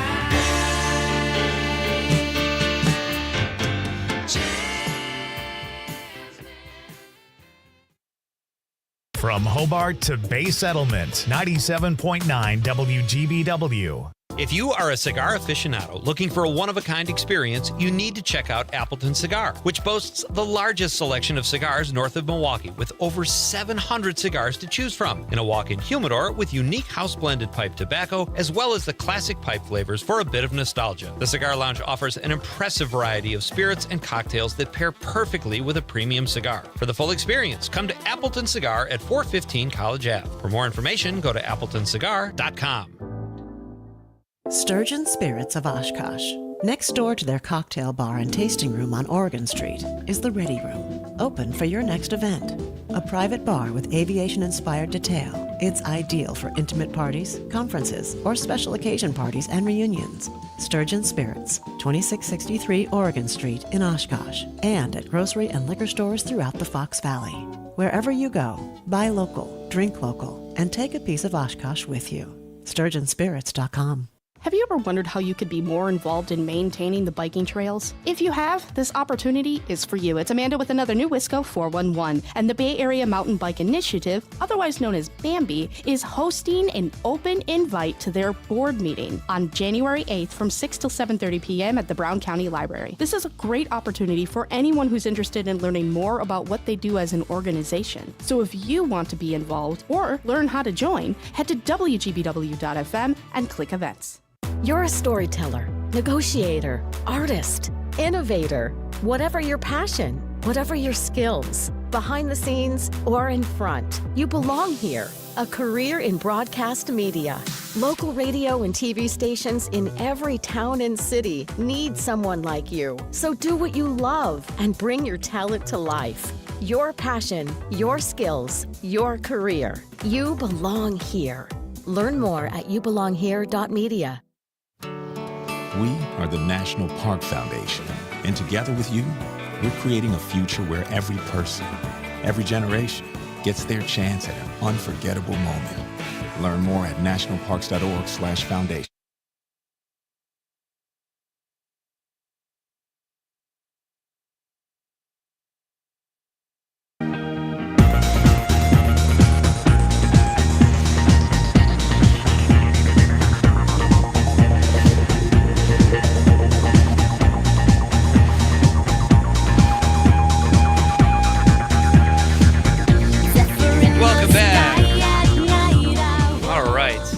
It is a Tuesday night, folks, in beautiful downtown Madison, and that is where we are broadcasting from tonight. It's a Tuesday night edition of Nightlight. I am Pete Schwaba, and this is the Civic Media Radio Network. My guest in the studio right now is Mike Gamal, the founder of Joey's Song, a great music event that he named after his son, who was the inspiration for the whole thing, and they raise money for epilepsy, and it's just a phenomenal event. Musicians come in from all over the country. They don't take any money, and it's turned into quite the gala event. Yeah. Mike, who is the host of this year's event? Well, this year we have returning for his third year, and the only reason it's his third and not his fourth is because I screwed up the schedule last year. I want to be very clear. Everybody's favorite newscaster from the Manitowoc Minute, Charlie Barons, is going to. Charlie always helps us keep things rolling along. Yeah. Oh, what a great... He's such a good dude. I'm sure he's does a great job emceeing too. Like, especially like, what do you do for musical acts? Comedy's just a great way to break that up a little bit, I think. Yeah, it is, especially with what we do, right? Because if you're doing a reel, and one of the things that's really important, you asked earlier what people can expect. One of the things that's really important is what we do is serious, how we do it is not. Right. Okay. So it's not going to be, and there's nothing wrong with fundraising, with making sure people understand the devastation and all that. And you will, when you leave, understand the implications of epilepsy. Right. But it's up. So for our show, when you've got people playing songs for the first time, you know, it's a much different vibe. And somebody like Charlie can keep that ball kind of rolling. And he's great at it. And if people don't know, Charlie's himself a musician. He's got a couple albums out. He and Adam Grewal did a couple.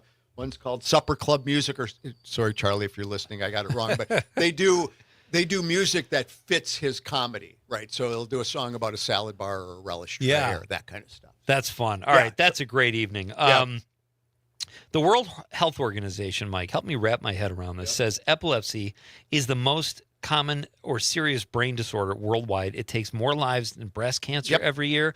It affects more people than multiple sclerosis, cerebral palsy, muscular dystrophy, and Parkinson's disease combined. Yet, the funding for epilepsy research is behind all four of those individually. So it's more prevalent than those four, but each one of those gets more funding. Why do we know why that is? I have a theory. Okay. You'd like to hear Sure. that? Yes. We're on the radio. Let's do it. Sure. Can we get a light bulb over my head? Epilepsy was stigmatized forever, right? It wasn't until 100 years ago that we understood what it was. It was the devil. It was demons. It was you were crazy, right? So for the longest time, you were stigmatized with it. Okay.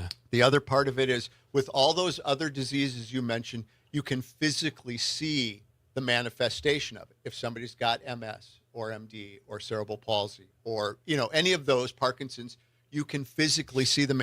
Unless somebody's having a seizure in front of you, which does not happen all the time, you don't know it. So it's very much of a hidden disorder for people. And having been a part of that field, the people that have it, no matter how you say it, there's a shame or an embarrassment that goes, because one of the things when somebody has a seizure is they black out mostly. They don't know it. So imagine, other than spending too much time at your local distillery, having these things where you don't remember what you did for a while in front of people that you can't control. So all of those factors make it not something people often talk about. But I will tell you, once you start talking about it, you find out how it manifests itself all over. I mean, you mentioned, I now obviously talk about it a lot.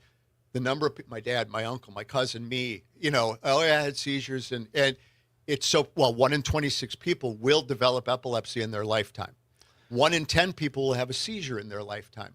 People with epilepsy are 3 times more likely for premature death than the general population. So it's something that needs to be talked about. It's something that we need to figure out. But the reason why it lags behind all that, at least in my mind, is all that stigma that's come with it.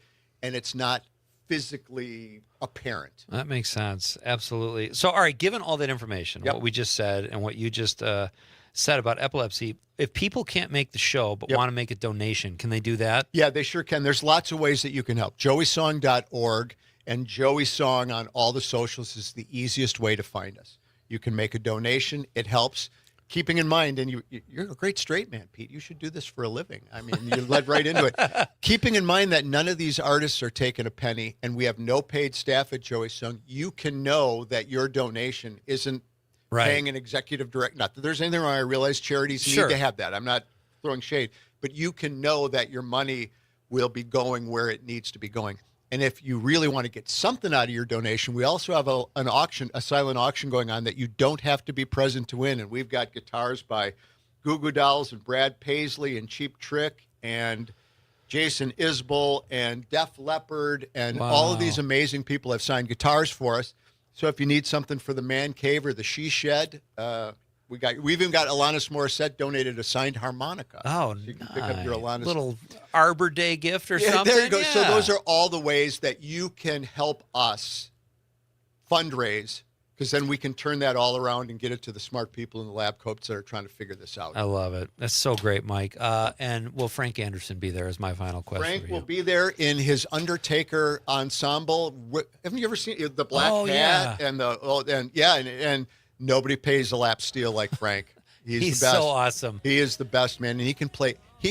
And it's not just that he plays it well. He can play any style of music well too. You can have him doing a ballad, and then the next one can be a 3-chord rocker, and Frank is right there with you. He's such a good dude. I call him a showbiz renaissance man. I would rather read Frank's Facebook posts than watch most of the TV that's on there. That's what an interesting guy And I he guarantee you is. there will be 3 nuggets in anything Frank tells you that you would go, what? Exactly. And he'll I back don't it. care for him personally, but I do like his. And he's got a hygiene issue. All right, we There's all agree. sorts of things. We agree with that. Yeah. Mike Kamal, knock him dead Yeah. at Joey's Song. Pete, So much thanks. fun. Thanks for coming in, You bet, buddy. man. All right, that's Mike Kamal. Go to Joey's Song, hashtag Joey's Song on all the socials and find out how you can help. It's a great cause and a great show. When we come back after the news, folks, we will be talking with Rob Thomas. He's coming into the studio. This is Pete Schwaba and Nite Light. Great to have you with me on the Civic Media Radio Network.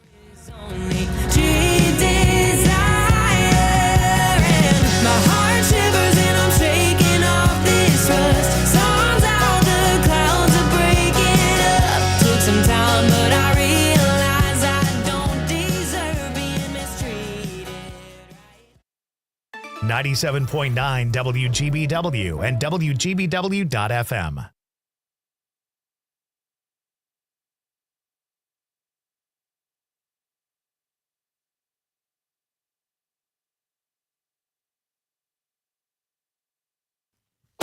ABC News, I'm Michelle Franzen. After U.S. forces carried out a military operation to remove Venezuela's Nicolas Maduro and his wife, the U.S. facing international criticism and questions about the U.S. role, what it will be in Venezuela.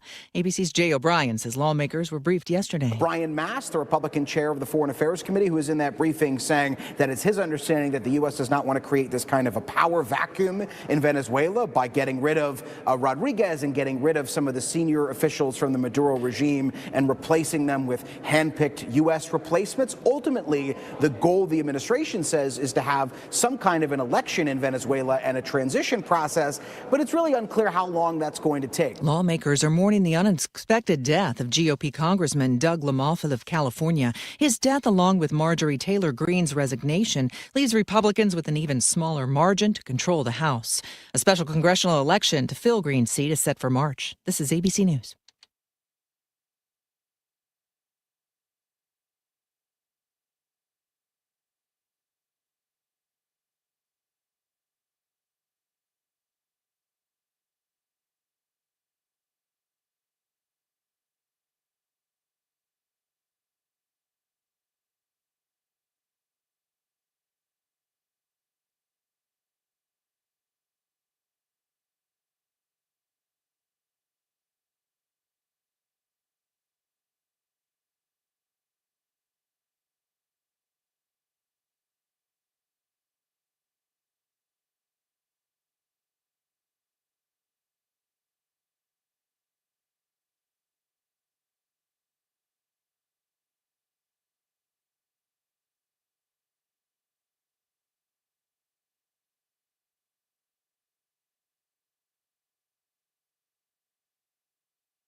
I'm meteorologist Brandon Bormans. Any lingering light mixed precipitation will wind down early this evening, then expect mostly cloudy skies with lows in the mid-20s. On Wednesday, partly sunny and mild by January standards with highs in the mid-30s, upper 30s on Thursday. Current temperature is 33. Not completing high school is more of a social thing than it was an academic thing. Even though all these years have passed, I still had that longing to have my diploma. At age 30, Carissa finished her high school diploma. If you're even considering getting your high school diploma, you can do it. No one gets a diploma alone. If you're thinking of finishing your high school diploma, you have help. Find free adult education classes near you at finishyourdiploma.org. That's finishyourdiploma.org. Brought to you by the Dollar General Literacy Foundation and the Ad Council. Small businesses are the heart of America. As the nation's largest nonprofit resource of expert business mentoring, SCORE has helped millions of entrepreneurs build their businesses for free. Find a mentor today at score.org. Teachers are diverse, skilled leaders, innovating to prepare students for our fast-changing world. Teaching shapes lives. Are you ready? Explore teaching at teach.org, supported by the U.S. Department of Education and 1 million teachers of color. Is getting vaccinated?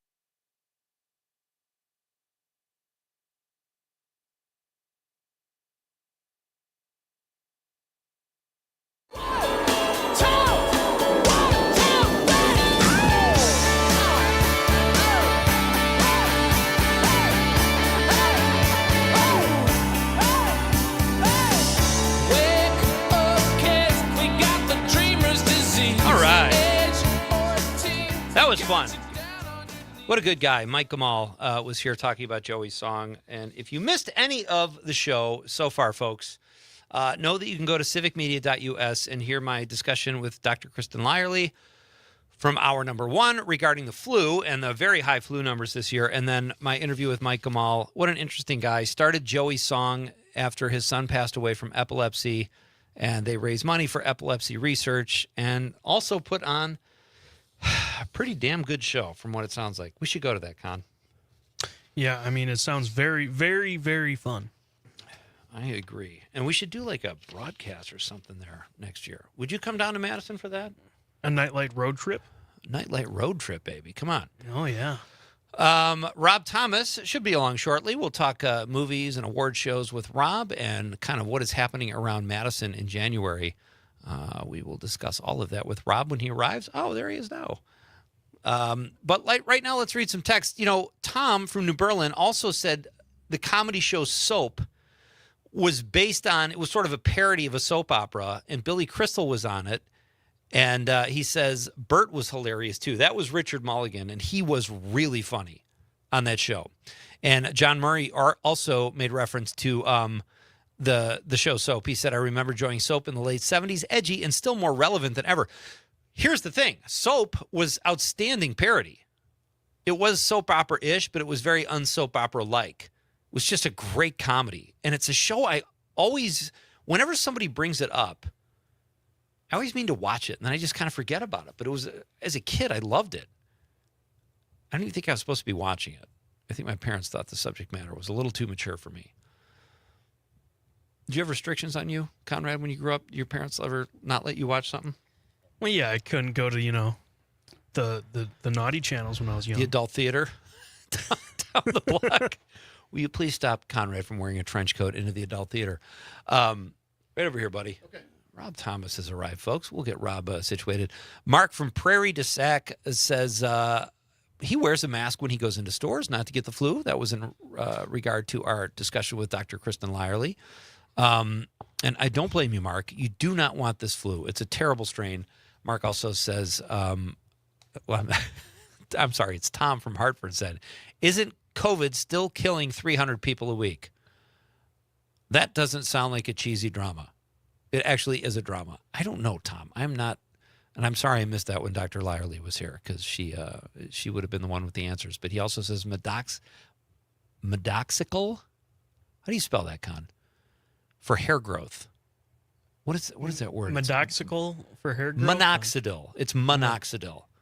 I think Tom hit spell check on. Or he just created a product in his own basement. And he's trying to get it out there via Nightlight, which is fine. Yeah, give it a shot, Con. See how Your hair is growing by the end of the show. Steven in the 262 says the Followers was great. Okay, he liked the Followers. Man, I don't know. That's a great segue into my next guest, who joins me here in the studio. He is another one of our Nightlight best chums. He is here quite often talking about movies and TV. And we'll ask Rob Thomas about the Followers, if he remembers it, because he joins me here in the studio, Madison-based film critic, and our friend Rob Thomas. Hey, buddy. How's it going? Good. How are you? Good. Can you hear me okay? I raced in here. That's a Conrad question. Okay. Con, can we hear Rob? Sounds good to me. Okay, sounds good to me, too. You raced. What happened? Parking. First night of Hamilton here at Madison, so it was a little more... So where did you park? Like on the other side of the Capitol? You know, I paid like $10 for event parking. This is an event. This is an event. This is an event. This isn't like Joey's song, but it's that's right. It's Petey's song. There you go. Do you remember the show, The Followers? I don't feel like I've never heard of it. It was Kevin Bacon starred in it, and it was about serial killers worshiping another serial killer. Oh, that's right. I thought it was beneath him, to be honest, to do something like that, because I think he's a pretty respected. I just thought it was really cheesy, but we have listeners who really liked it. I know my cousin really liked the show. I remember discussing it with her. I don't know. Didn't do it for me, though, personally. Yeah. So. There's that run of like really, really dark serial killer shows, and that was one of those. Yeah. But this one, they had like some guy was bankrolling serial killers. He was putting them up. They had like a mansion. They had a ping pong table. It was just serial killers hanging out together. That's not so bad. Talking shop. Why would you go out and kill if you got your ping pong table at home? Oh, boy, that's a great point, Rob. Yeah. And that's why you get paid the big bucks. That's why I'm just having you here, seeking your expertise. How are you? I'm great. Yeah? Yeah. Had a good holiday and ready to jump into the new year. And, you know, we've had a pretty solid winter here in Madison. So far, so good. Yeah. So, yeah, that's good. Balmy today. Yeah, weird. I don't like it. This is great. You don't like it? You a winter guy? Well, yeah. I mean, if we're going to do it, let's do it. You just came from Antarctica, so. There you go. That's true. That's you're true. a little skewed. Yeah. This is fun. Do you have a New Year's resolution? Did you come out of the holidays thinking this is Rob's year for such and such? Not really. No, okay. I got a book project I'm working on that I would like to. Nice. I'd like to, you know, get to the some sort of finish line this year. But that's pretty cool. Yeah. About movies or no? It's I mean, I should talk about. It's like a fiction book. Yeah. Oh, it's like a narrative. Thriller. Yeah, exactly. It's been really fun to work on, so I'd like to sort of get it to a point. Yeah. Yeah. So how is that harder to write than movie reviews? Oh, so much harder. Yeah, unbelievably. Yeah, it's the hardest thing I've ever done, but it's really been fun the whole way. Like I did like a revise your novel class here in Madison a couple of summers ago. I've had people read it and give me feedback. I've really enjoyed it. I mean, it's probably somewhat comparable to making a movie where you've got to make a million different decisions, but at least with me, there's no money involved in like, you know, this learn that one. Yeah. Yeah. I'm the same. Like, I think it would be overwhelming writing a book, and I've written screenplays, but you have benchmarks you kind of have to hit. And I like that. Like a novel seems so overwhelming.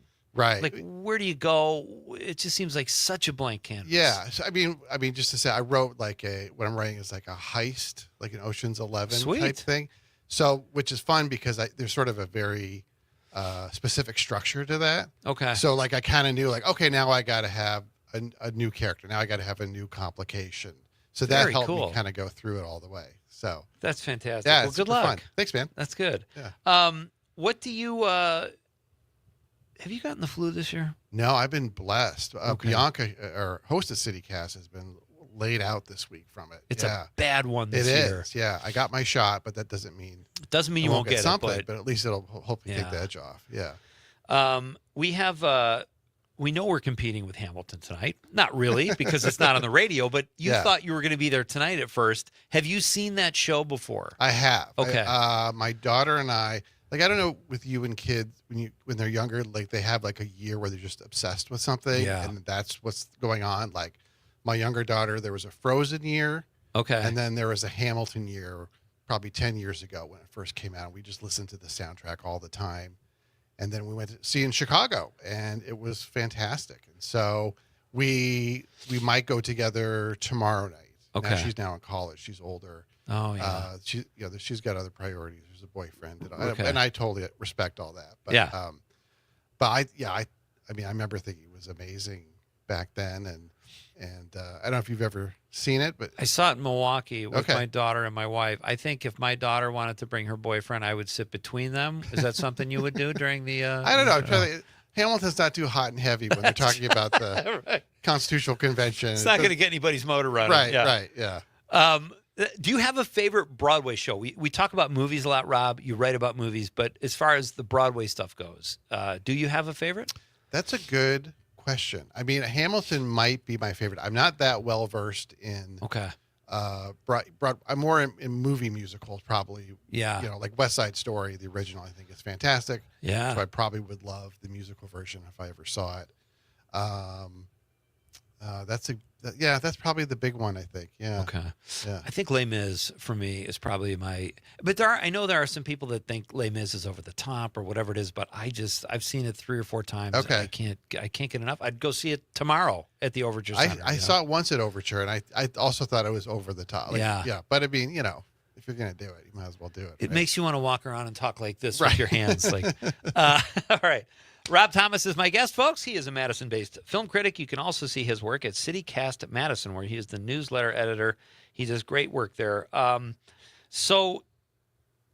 don't even know where to start. Let's start with Madison in January, Rob. You wrote this great thing in CityCast. So before we get to movies, what are some things to do in Madison this January? Interesting. Well, January is kind of an interesting time in Madison because we're such a college town, and so things have kind of quieted down. I think you mentioned the Freezing Man Festival, which is a big thing going on now in January's here. You probably just took Mike's parking spot. I probably left did. And you probably slid right in so there. That's become a big one. The other big music thing is these local festivals they do. Like there's a Wisconsin folk festival and a punk festival and a bluegrass festival and a metal festival, and like you get to go see 3 or 4 great local bands in that genre for like $10. Wow. And it's great. I mean, because a lot of the national bands aren't touring right now, so the theaters are pretty empty. So it's like a great thing for them to get people out, and a great thing for music fans to get in touch with like your local scene. And and it's a great scene here. I mean, it really is. Yeah. So that's something I really enjoy. But honestly, like in January, I mean, if there's snow on the ground, which now there isn't, there might be next week. It's getting out to ice skate at Tenney Park. That's what you wrote about. Yeah. And I didn't realize there were that many great places to ice skate here that are picturesque and just really cool. Yeah. I mean, the city has, I think, over a dozen parks that have rinks, and they're all free, and some of them have free skates. Right. One of them, I think, is showing a movie. Like they just put a big screen up, and so you just skate around and watch the movie, which I'm all for. That's what I need as a distraction. That's while right. I'm trying to keep my balance. Well, I want other people to be distracted when I hit the ice. Yeah. Exactly. Yeah. So that's very cool. That's very cool. And then I saw also you have great new restaurants in Madison. And I forgive me if I've asked you this before. Did you ever eat at Smokies on University? I didn't. It is my regret. Mine because they were there for years, drove by them all the time, and then I think they announced they were closing in 2 weeks. Yeah. And, that place was packed, and I could not get in to go. And it seemed like within a year there was something built there. Yeah. They tore it down. It was this cool old rock building. Mm-hmm. Yeah, you couldn't miss it on University Avenue. And it was these places fast. are going away, and it's like I'm going to try to, regardless of what city I'm in, go to these old places that still have the leather booth, right? Stuff like that. Well, I wrote something for CityCast because there's this place on State Street, Himmelchuli, which was the first Nepali restaurant in the entire country. And really? It was a fixture there for I think 35 years, and they closed abruptly. Like they announced New Year's Eve they were closing New Year's Day. Oh no! So I wrote something on these are the long-term restaurants in Madison. Your Mickey's Dairy Bar, your Tornado Room, your Tornado, Esquire Club. Tornado Room is actually not that old, which I didn't realize. It's only the Tornado Rooms only dates back to the 90s, but they just took over an old restaurant and didn't do it, just kind of kept the look, right? Awesome. And the building is 150 years old. So it feels like you've walked back in time at least 80 years. The last time I was there, they don't look like they're in any they're not closing. They're good. They're good. Right. Yeah. All right, Rob Thomas is here. We're talking Madison, and we're going to shift to movies at some point, but it's just good to have him in the studio. We are coming right back. Our question of the night, what is your favorite soap opera or cheesy drama? It's Pete Schwaba and Nite Lite on the Civic Media Radio Network. 700 little ragged but when the sun went down, the rapid tempo of the music set. Say old folks, goes to show you never can tell. Come on, roar!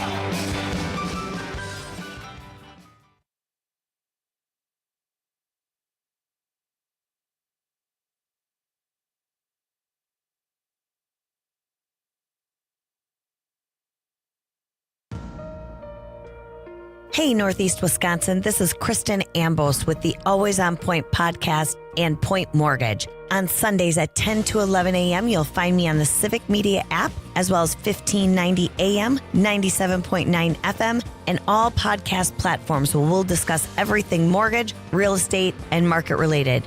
Any questions? Text them to 920-606-1156. Join me every Sunday. With locations in Appleton and Oshkosh, Insight Eye Care has been serving the Fox Valley since 1972, offering comprehensive eye care services. Their doctors also share a special interest in treating chronic dry eye disease, providing specialty contact lenses, and expert pediatric eye care. Find Insight Eye Care on North Sawyer Street in Oshkosh and Chain Drive in Appleton, improving lives by improving sight with quality eye care for everyone in your family. Insight Eye Care. Visit wiinsight.com to schedule your eye exam today. Badger State Brewing is ready to serve you this dry January with a refreshing non-alcoholic hoppy water, a crisp, hop-infused sparkling water. Try the original or sip on the new citrus hoppy water for a bright burst of flavor. Check out their Barrel House Event Hall, the perfect setting with a spacious, rustic chic venue for birthdays, weddings, or any party worth hosting. Check out the Friday Acoustic Music Series starting January 9th inside its app room. See local Wisconsin artists every Friday from 6 to 9 p.m. while enjoying a brewski or a cold hoppy water. You still thinking job change in the new year? Yeah, I need something that's in high demand and more stable in this economy. IT? Yeah, cybersecurity, maybe even AI. That's what I did. Really? How? Went to My Computer Career. You don't need any prior experience, and you could start your new career in a matter of months. A lot of IT pros go to school there, too, to level up. Sweet. Are classes online or on campus? Both. Wow, I'll check it out. Thanks. Make this your year. Take the free career evaluation now at mycomputercareer.edu, an Elite CompTIA certification partner. Financial aid is available to those who qualify, including VA benefits. Doctors Without Borders is delivering life-saving medical care where it's needed most in communities around the world. From bandaging war-wounded patients in Sudan to providing clean drinking water in Haiti, we're in more than 70 countries worldwide, bringing patients from sick to recovering, from emergency to aid, from crisis to care. This life-saving care is made possible by a global movement of supporters like you. Thank you. Let's talk rechargeable battery safety with tips from the National Fire Protection Association. Only buy products with a safety certification mark. Charge devices on hard surfaces. Don't use off-brand cords and always unplug when fully charged. Charge into fire safety at fpw.org/battery. When a person calls 988, they're connected to a crisis counselor. A caller can expect to talk about coping skills. They can chat, they can text, and when they come out on the other side, they're feeling better. Call or text 988 or chat 988lifeline.org.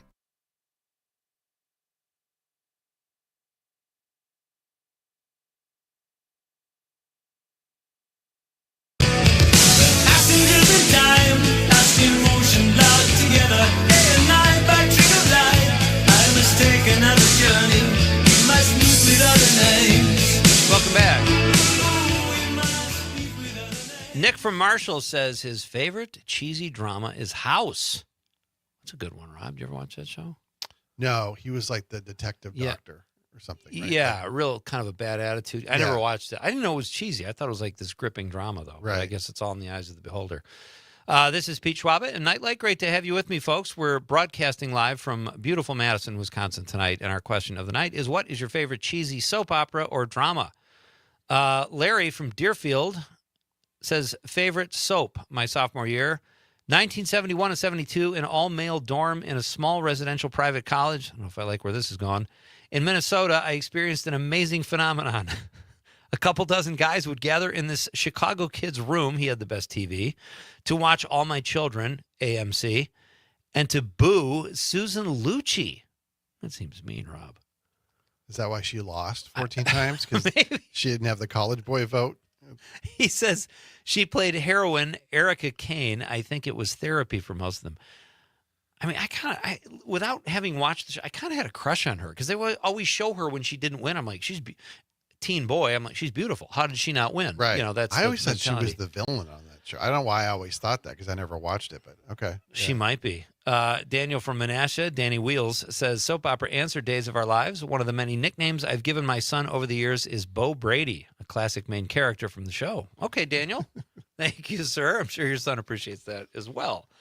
Rob Thomas is here, folks. He reviews movies very well, and he is also the CityCast Madison newsletter editor, and he joins us here often to talk movies because we love talking movies with him. So you said you did not see the Critics' Choice Awards. Did not, no. All right, the big winners, and I don't know if this surprises you. It probably won't, Rob, but One Battle After Another, one Best that's what Picture. I would think, yeah. And then they also won Best Director for Paul Thomas Anderson and Best Adapted Screenplay. Yeah, okay. I didn't even know it was an adapted screenplay. It was an old book by Thomas Pynchon, I think, Vineland. Okay. Yeah, I think that's what it's from.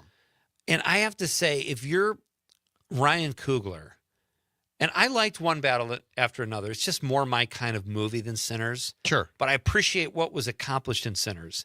If you're Ryan Coogler, are you like, what do I have to do? Like, he put all these components, his costumes, story, direction, music. He had the vampires. I mean, I don't know. Oh, do you like that choice as One Battle? I know you like it. I think my favorite movies of the year were One Battle After Another and Sinners. So, Okay. I mean, I'd be completely happy with either one. Yeah. Yeah. You know, I would say there is still part of critics and part of sort of voters in general in Hollywood that are resistant to horror, even though Sinners was so much more than a vampire movie. Oh, yeah. That may have hurt it a little.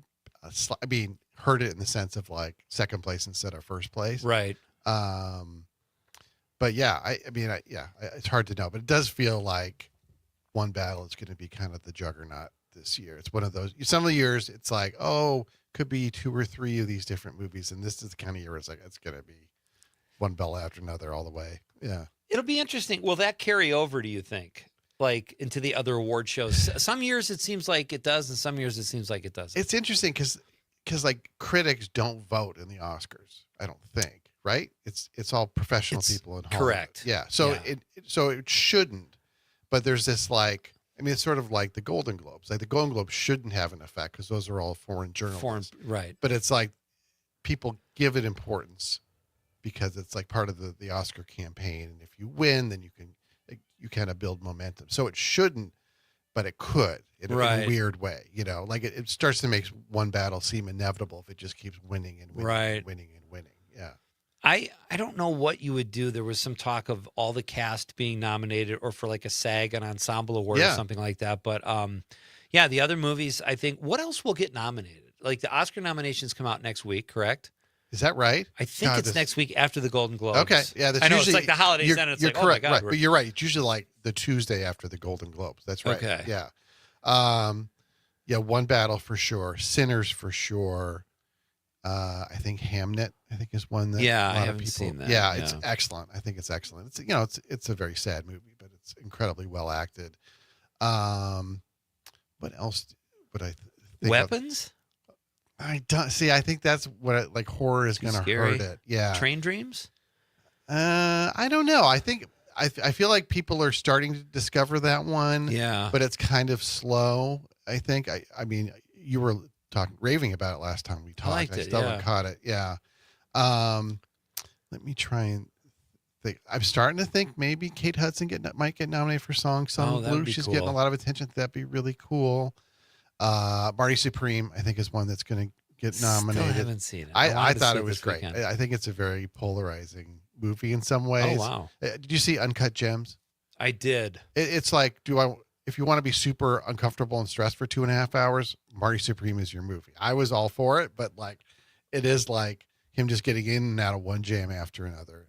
Okay. But I loved it. I thought it was super entertaining. Yeah. I can't wait to see it. We're going to talk about all these movies too after the news. What else are we missing? Like in terms of Best Picture, I mean, you know, and is there? I want to ask you this too, Rob. Yeah. Is there a stereotype or a bias against Netflix? The industry seems to be not very happy with Netflix for wanting to kill the movie theater business. Will that affect any of their movies, like A Train Dreams, that may or may not get? It's an interesting question. I don't know. I mean, they're very powerful. They had a lot of good movies this year, you got to admit. And I think they probably may want to kill them with kindness and convince them to kind of keep the theatrical model going. Right. But I guess we'll see. We'll see. Conrad. Yeah. Are you there? I am. You still here? Yes. How much time do we have? Happy New Year's. Do you hear music, Rob? Yeah, I hear, You hear Take Five. Okay. This feels very cool and elegant that we're listening to jazz while we're talking, but I don't know why we're listening to it. I didn't know what. I thought there was like a 30 radio. seconds. I thought there was a radio left on here. How long has that music been playing? For a minute? I thought this was like the awards and they're playing us off. Time to wrap it up, guys. Let's All right. go. We're breaking for the news, and then we're coming back with Rob Thomas. We're going to tell you what you should see at the theaters, folks. This is Pete Schwaba and Nightlight on the Civic Media Radio Network.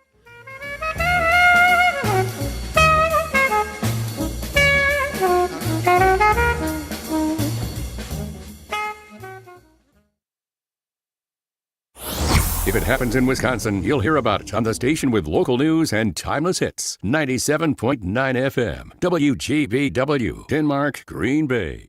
ABC News, I'm Dave Packard. Days after the raid capturing Venezuelan President Nicolas Maduro and his wife, the Trump administration turning the focus to the country's oil. Sources telling ABC News that the U.S. conveyed a list of demands to the interim leader of Venezuela that the regime must meet before the U.S. will allow Venezuela to sell more oil. They include Venezuela must kick out China, Russia, Iran, and Cuba and sever economic ties. And Venezuela must agree to partner exclusively with the U.S. on oil production and favor the U.S. when selling heavy crude oil. ABC's Rachel Scott. And President Trump still interested in taking Greenland. White House Press Secretary Caroline Leavitt saying that Trump and his advisors are discussing a range of options, including militarily. Some $1.5 billion in refunds will flow from Amazon to 35 million Prime customers. This after settling an FTC lawsuit that claimed the customers were duped into their Prime subscriptions, made it hard to cancel them, too. This is ABC News. Carnival season is officially underway in New Orleans, where revelers are surrounded by extra security. Even before the National Guard was sent into New Orleans last month, the city's crime rate was falling. Police Superintendent Ann Kirkpatrick says murders in 2025 plunged 55% from 2022. We believe that our strategies are working. The Guard members patrolling the city don't have arrest power, but Kirkpatrick says If they prevent a crime by their presence, I'm all for the safety of the city. the deployment is to last through Mardi Gras, February 17th. Jim Ryan, ABC News. After 20 years with the organization, NASCAR Commissioner Steve Phelps is resigning. The announcement comes after a federal trial where inflammatory texts Phelps sent during revenue-sharing negotiations were revealed. Georgia will have a special election on March 10th to fill the seat left by Congresswoman Marjorie Taylor Greene, who resigned yesterday. Dave Packer, ABC News. Reading aloud to children sharpens their listening skills, expands their vocabularies, and nurtures a lifelong love of reading. That's why Reading is Fundamental, the nation's leading children's literacy nonprofit, offers free monthly read-alouds by popular authors through its Rally to Read program. Visit rallytoread.org to watch the read-alouds and discover exciting reading activities for school and home. Visit rallytoread.org today. Listen, retirement is the long game. We can't play about our future or our finances. Let's put ourselves in the right position. Start building your retirement plan at thisispretirement.org, brought to you by AARP and the Ad Council. My Alzheimer's diagnosis was hard to take. But early detection allowed us to take control of the situation together. Talk to your family about seeing a doctor. Go to alz.org/time to talk. A message from the Alzheimer's Association and the Ad Council.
I'm meteorologist Brandon Bormans. Any lingering light mixed precipitation will wind down early this evening, then expect mostly cloudy skies with lows in the mid-20s. On Wednesday, partly sunny and mild by January standards with highs in the mid-30s, upper 30s on Thursday. Current temperature is 33.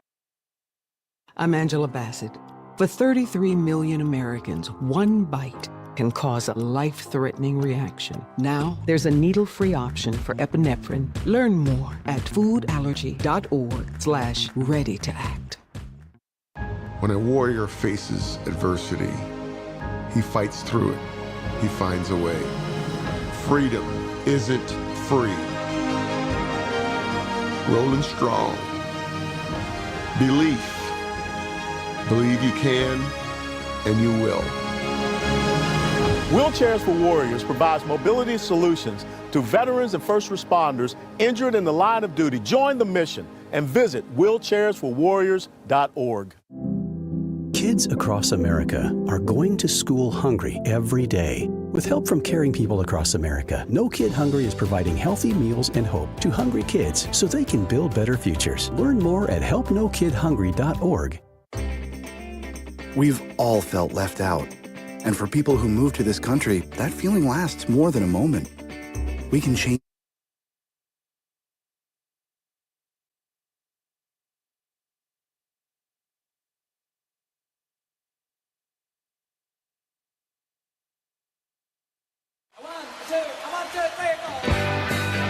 Broadcasting live from the Civic Media Studios in Green Bay, this is Night Light with Pete Schwaba, your inside source on everything entertainment from Wisconsin to Hollywood.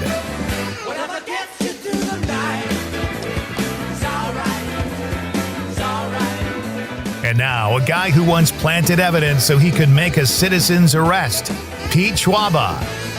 Welcome back.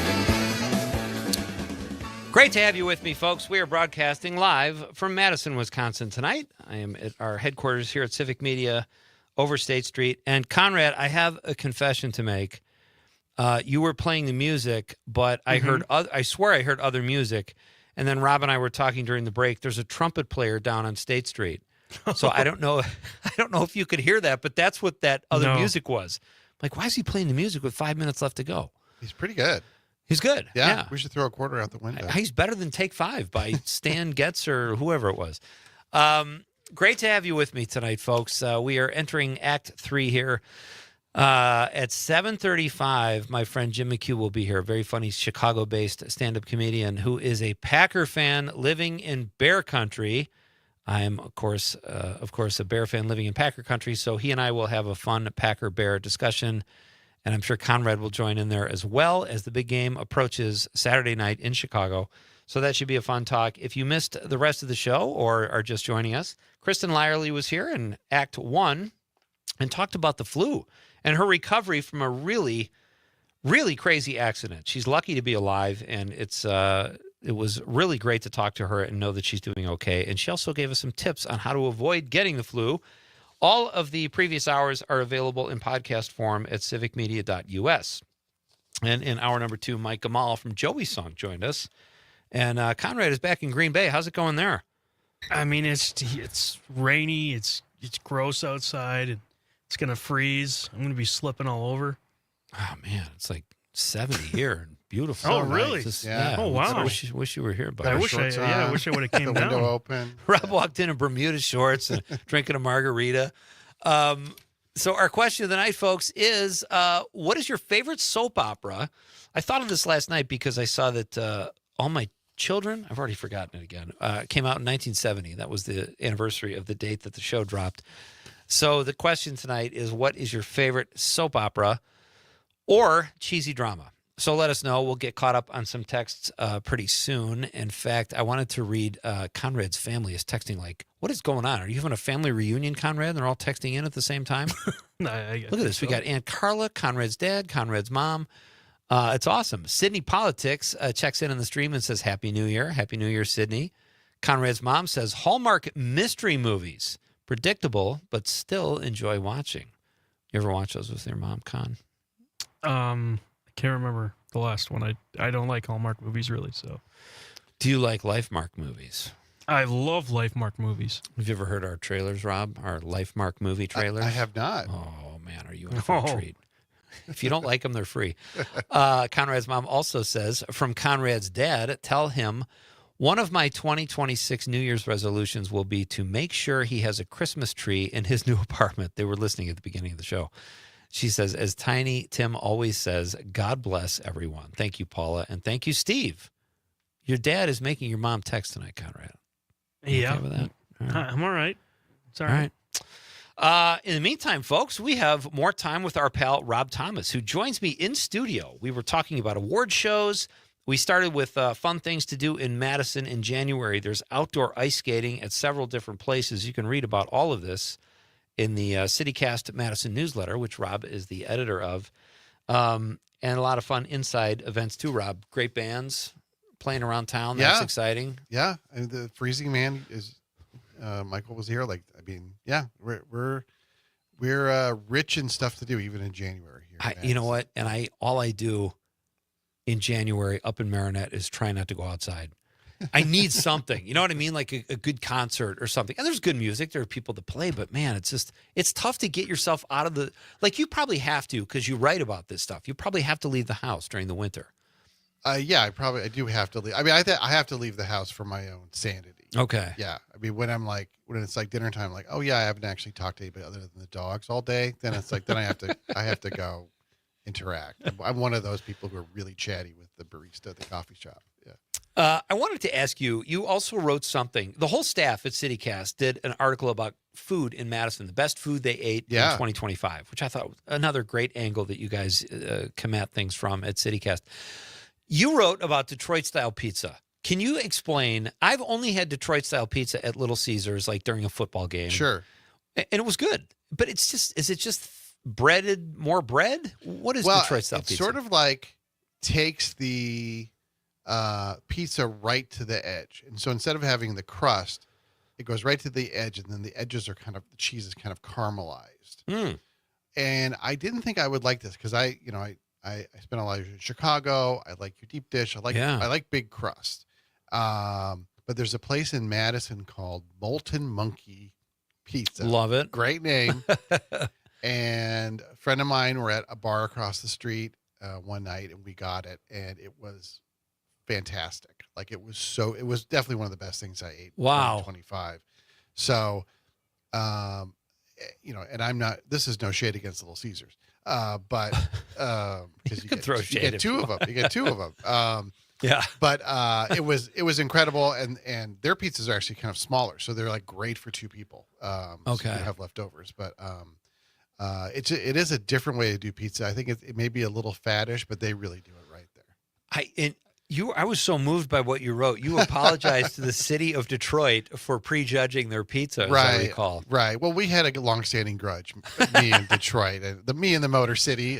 So we finally buried the hatchet. It seems like to me, as a guy who spent a lot of time in Chicago in my life, you got Chicago-style pizza, you got New York-style pizza, both very definitive. Absolutely. It seemed like Detroit was just trying to shoehorn its way into the argument. Right. And it's just like a square pizza with a little more bread. I think they need something to disassociate. I think they've set themselves apart. Have you? Okay. Yeah.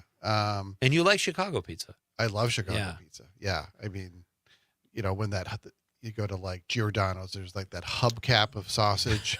I mean, that's pizza. That's pizza. Yeah. All right, let's talk movies, Rob. You're on top of these. You talked a little bit about a big movie right now from A24, Timothy Chalamet, Marty Supreme. So Oscar Best Picture for sure. Potential nominee? Okay. Nominee for sure. Best Actor for sure. I guess Timothy Chalamet has been kind of bragging a bunch in his public appearances. I hadn't really noticed this, but a couple of people tell me that they're kind of turned off by his Oscar campaign. Oh, But I think he's channeling the character in Marty, who is this 1950s professional ping pong player. Right. And is as good at like trash talk as he is at like playing ping pong. And first of all, and this is a strange thing to say, the ping pong sequences are incredible. Like you wouldn't think that, because the only ping pong I think I've ever seen in a movie was in Forrest Gump. I don't think I've ever seen. You didn't see Balls of Fury? Oh, yeah, that was ping pong. I'll have to go back and see that.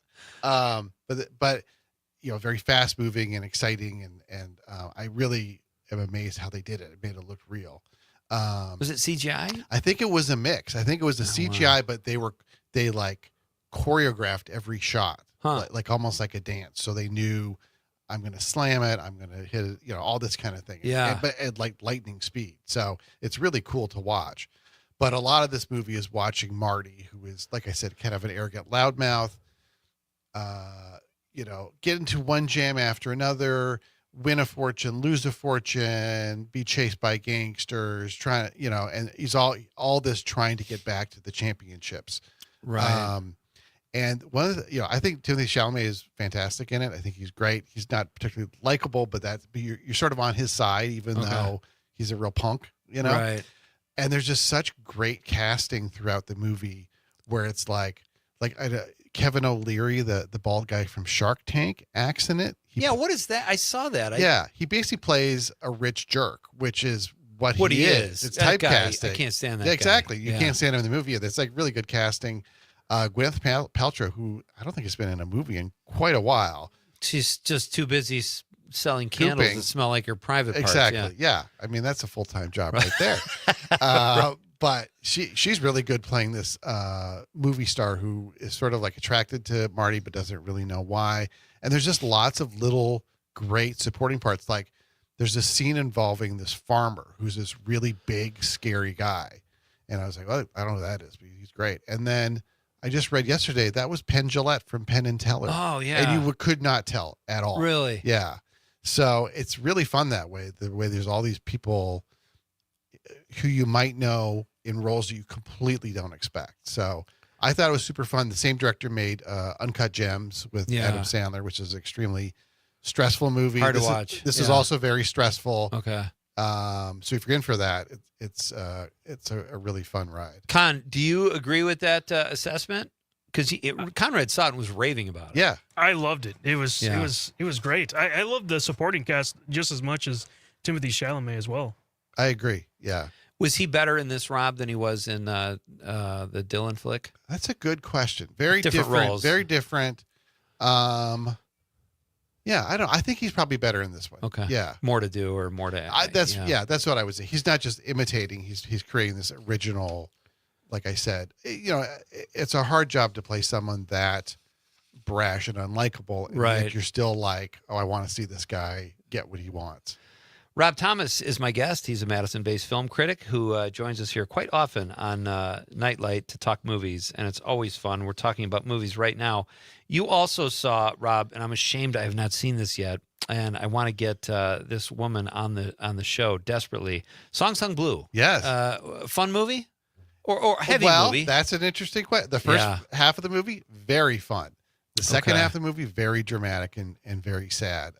Because it's based on, it's probably a lot of people know, the true story of Lightning and Thunder, who were this Neil Diamond cover band from Milwaukee in the 1990s and 2000s. In fact, I read that their last show ever was here in Madison at a Madison Mallards game.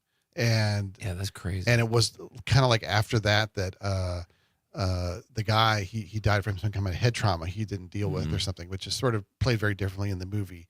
But yeah, it's a really entertaining movie on kind of a melodrama. It reminded me of a movie from like the 90s or 2000s in that way, where it's very unabashedly emotional, lots of highs, lots of lows, and I feel like it's kind of like the sleeper hit of kind of the holidays. Potential Oscar nominee? I think at least Kate Hudson, because it's really kind of a comeback performance, and she's certainly the best thing in it. Yeah. Oh, that's great.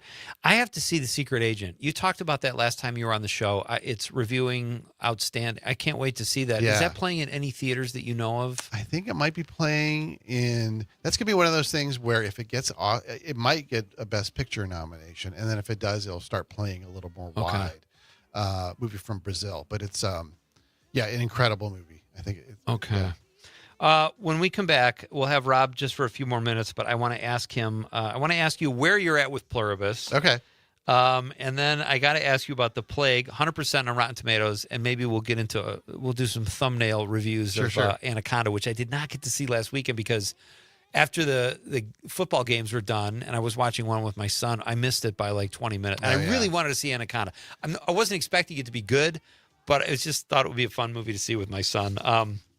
Rob Thomas is here. We are coming right back. It's Nightlight with Pete Schwaba on the Civic Media Radio Network.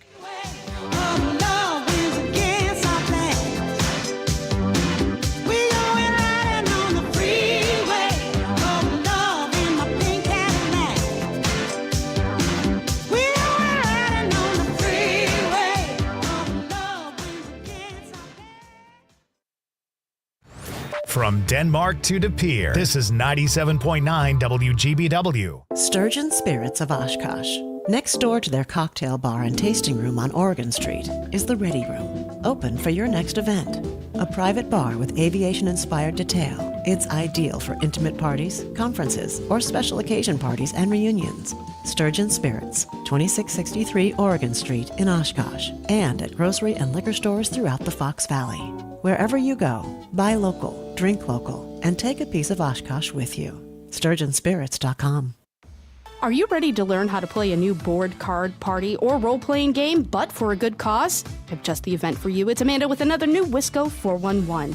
And Fox Valley Pride has partnered with Slick Mimics for a Gamer Classic event to teach you how to play some new games, like Lords of Waterdeep, Castles of Burgundy, Flamecraft, Ready, Set, Bet, and so much more. It's an all-ages event happening on January 9th from 5 till 9 p.m. But you gotta register first, so head to WGBW.FM and click events. Wisconsin is the home of heroes. The linebacker in Manitowoc recognizes all of our local military members. A world of thanks to those who serve and their families for securing peace and prosperity for our country. Freedom rings because of your great sacrifice. Brave hearts who continue to lay down their own lives to protect and defend ours. At the linebacker on 10th Street in Manitowoc, we love our freedom, so we support our troops. You're a storyteller, negotiator, artist, innovator. Whatever your passion, whatever your skills, behind the scenes or in front, you belong here. A career in broadcast media. Local radio and TV stations in every town and city need someone like you. So do what you love and bring your talent to life. Your passion, your skills, your career. You belong here. Learn more at youbelonghere.media. Every 15 seconds, someone is diagnosed with cancer. If it's happened to you or someone you love, the American Cancer Society can help at every step of the journey. Visit cancer.org today.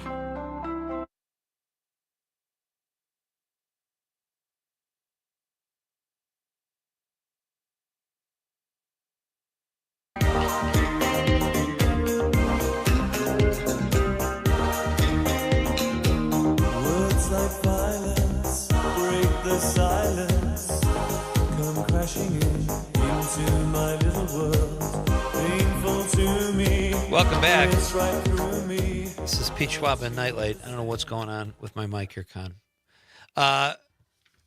Hey, folks, we are deep into Act 2 here. This is Act 3, I should say. And Rob Thomas is here in the studio with us. This has been a lot of fun. We're talking about movies, and we were just during the break talking about Terminator 2, double feature 1 and 2. For my money. Whoa. And it was free, so even better. My daughter had not seen either one of them, so we watched those, and I couldn't get enough of it. Great films. Oh, unbelievable. Yeah. And the first one is not as slick as the second one, but it's grittier, and I love the first Terminator. Yeah, I love that it's still kind of handmade, and you can definitely tell he's on a budget, and he's just pushing every dollar in that budget. Crushed it. And then Terminator 2. I mean, there are movies you remember seeing in the theater, and I remember seeing that in Chicago in 1991 and just being, just agog at how great it was. Great. That's a great word for it. And the first hour in particular is just like when they break her out of the asylum. Relentless. It's just so great. Yeah. Where are you at with Pluribus? How far into that? Well, I know you hate it. I do hate it. I didn't want to, and I didn't start out that way. Yeah. But man. I'm at episode 9, I think. That's the last one. Oh, no, sorry, episode 7. So I got 2 after this one. And I still really like it. I get, especially 3 or 4, it was kind of like, okay, this episode has one idea. You know what I Yeah. mean? Like it was a little like, okay, I get that. But I love the filmmaking. I love Rhea Seehorn.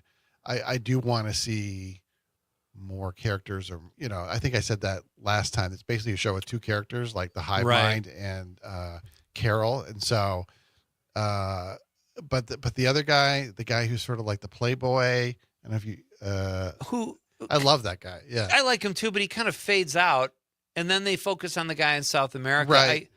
I didn't even like Rhea Seehorn, and I like her. I loved her in Better Call Saul. Absolutely, yeah. And I liked her about 2 episodes in, but even in this show, like they would give you a nugget, like, whoa, you see her eyes go up at the end of the episode, like, what did she find? And then the next week, it's like, well, not really anything. It's people. They're eating people, but it's they don't something. really. It's something, but they don't. There's nothing scary. They don't go in. I don't know why I hate that show. It's just disappointing. Yeah, I'm interested to see how it ends for sure. And I know a lot of people listening have finished the season and have their opinions about Listen, it. I'm in the minority, and I know that, and I accept that.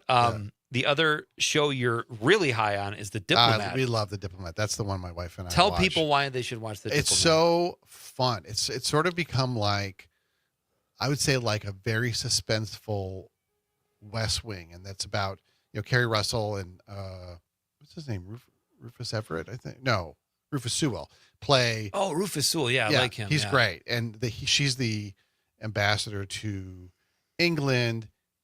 He's her husband. Yeah, right. But they're kind of estranged. He's become vice president. Oh, so there's a lot of things in with Washington D.C. where, speaking of West Wing, Allison Janney is the president, and Bradley Whitford, Madison East High School graduate, is her first husband. Is that what we say? I don't know. First dude. Yeah, sure.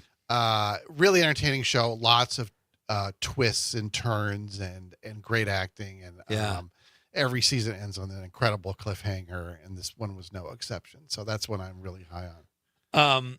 What do you think about Mickey Rourke? Have you heard this? He is starting a GoFundMe to pay $60,000 in back rent on his Spanish villa rental home in L.A. I think that's a worthy cause.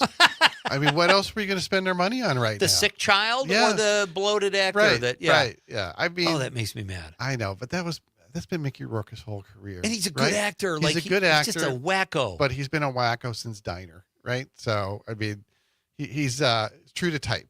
Yeah.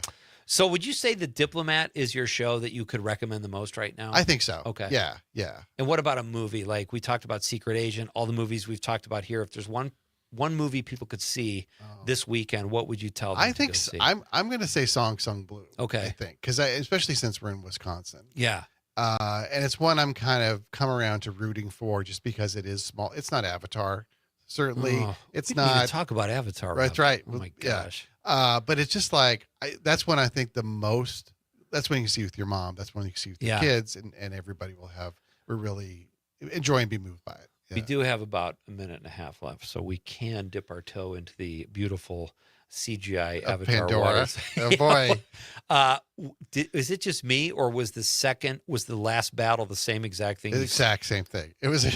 Honest to God, talk about mailing it in if that's what they did. But like overall, did you like the film? I had a good time. Yeah. I thought it was quite a step down from the first two, especially the second one. I think is fantastic. Okay. But it didn't really show you that much that was new. Right. And maybe the standards are so high, but I felt like, we're back to, the same places. I say the exact same battle, same people. And so, yeah, I don't know. I'm not as hungry for a fourth one now as I was maybe after the second one. And another 3 hours. And like, can't you kill off one of the bad guys at the end of it? Like that guy is never going to die. Right. And it's like, I don't know. I'm just not as enamored. We just talked about Terminator 1, James Cameron at his best, in my opinion, or Titanic, if you want to call it that. But this just seemed like a little disingenuous almost. It seemed like he kind of mailed it in a little. I think you're right that he didn't want to close off any avenues. And so they left a lot of people hanging, literally, when it would have been more impactful to have them actually die. But I did love the woman who's the new villain in the new one. She was the best she was part good. of it. Yeah, She was that's great. true.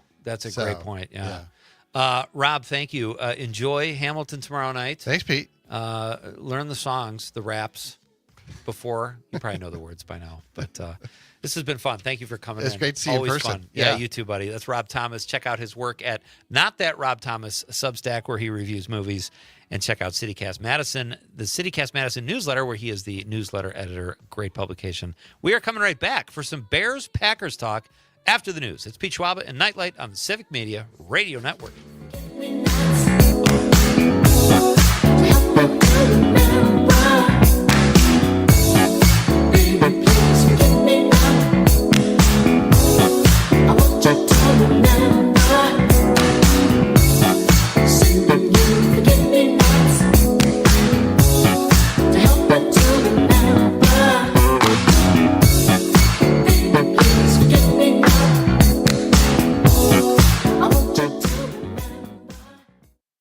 From Hobart to Bay Settlement, 97.9 WGBW.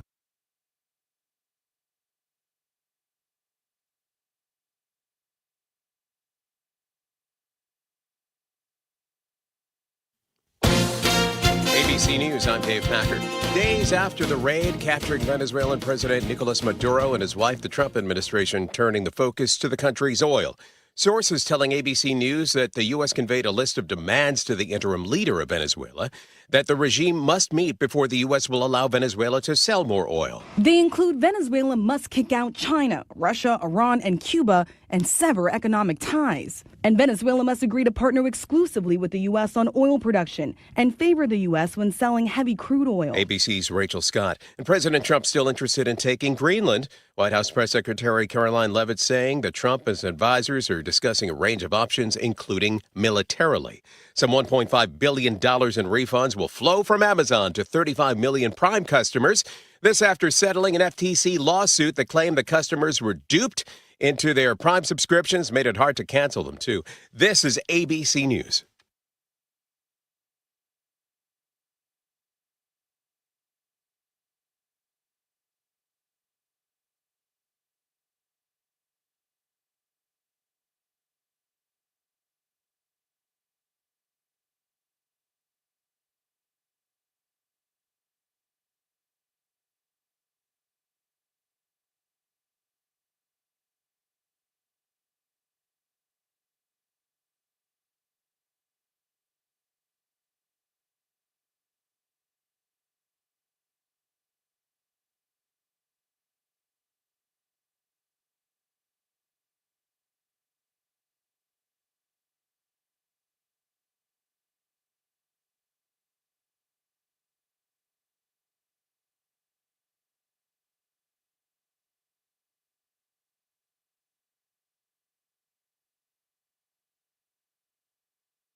I'm meteorologist Brandon Bormans. Any lingering light mixed precipitation will wind down early this evening, then expect mostly cloudy skies with lows in the mid-20s. On Wednesday, partly sunny and mild by January standards with highs in the mid-30s, upper 30s on Thursday. Current temperature is 33. Not completing high school is more of a social thing than it was an academic thing. Even though all these years have passed, I still had that longing to have my diploma. At age 30, Carissa finished her high school diploma. If you're even considering getting your high school diploma, you can do it. No one gets a diploma alone. If you're thinking of finishing your high school diploma, you have help. Find free adult education classes near you at finishyourdiploma.org. That's finishyourdiploma.org. Brought to you by the Dollar General Literacy Foundation and the Ad Council. The Elder Care Locator is here to help you live your best life as you age at home. Our call center advisors are ready to connect you with trustworthy local experts. Help is just a phone call away at 1-800-677-1116. Being blind doesn't look how others may think. Retinitis pigmentosa aimed to overwhelm my family. It tried to cut me down. I know where to find support. Learn more at fightingblindness.org, a public service message from the Foundation Fighting Blindness.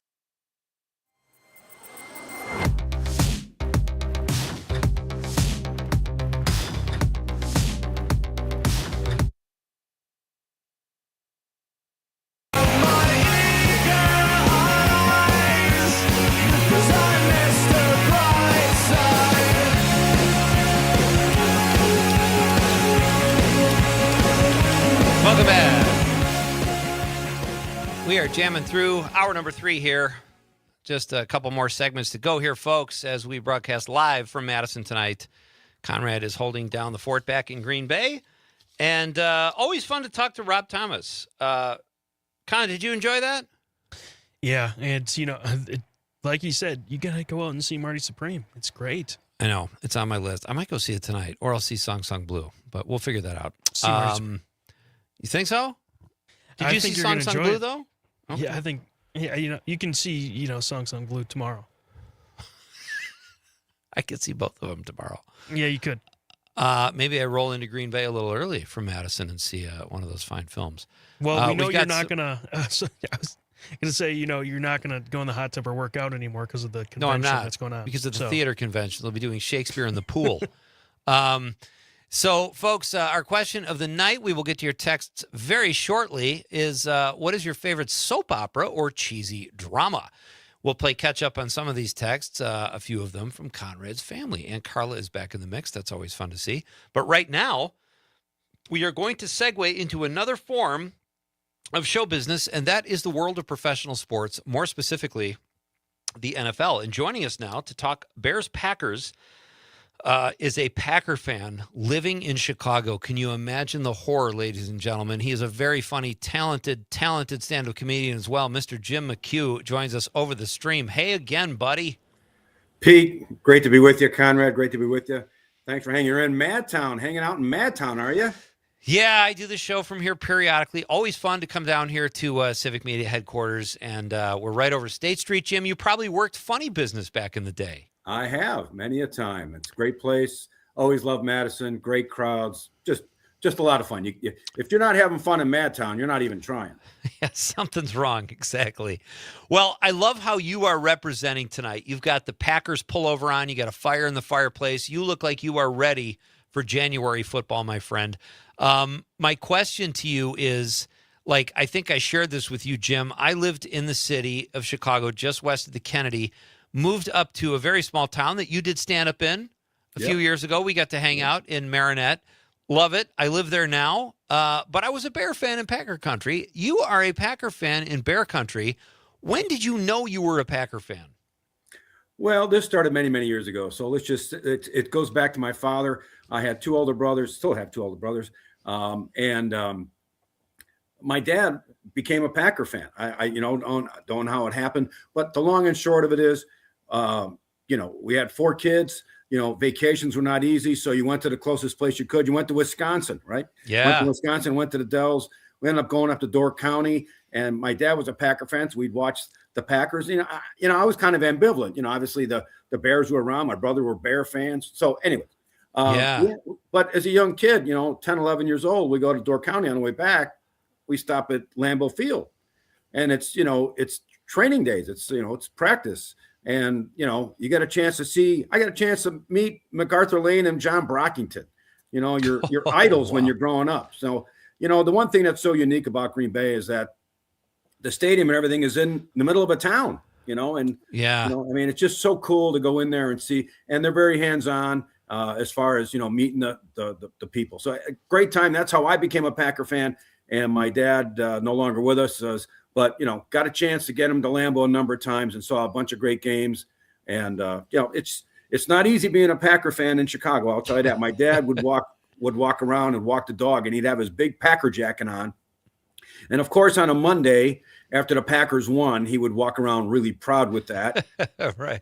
And of course, on other days when the Packers weren't so good, he would walk around and walk fast. Still sport the colors, but be a little more humble.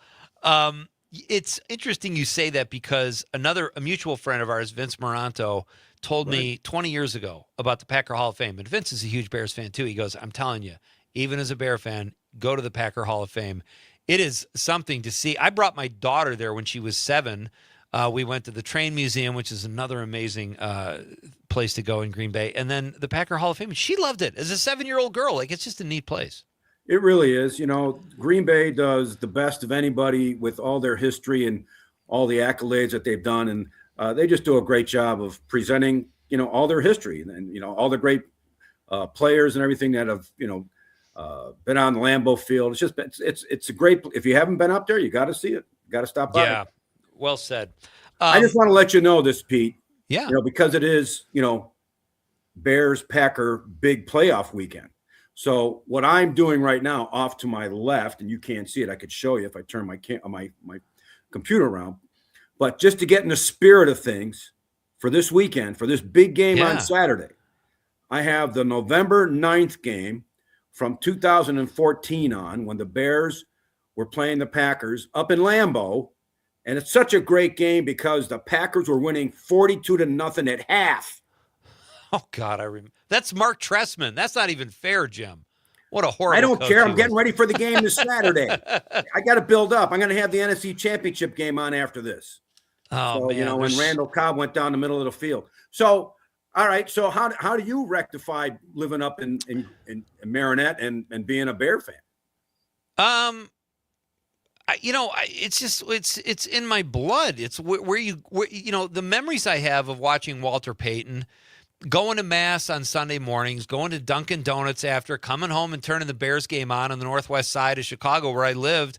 Such great memories watching Walter Payton, remembering I wanted to be Walter Payton, and finding out about 2 weeks later I had no athletic ability whatsoever, but that's beside the point.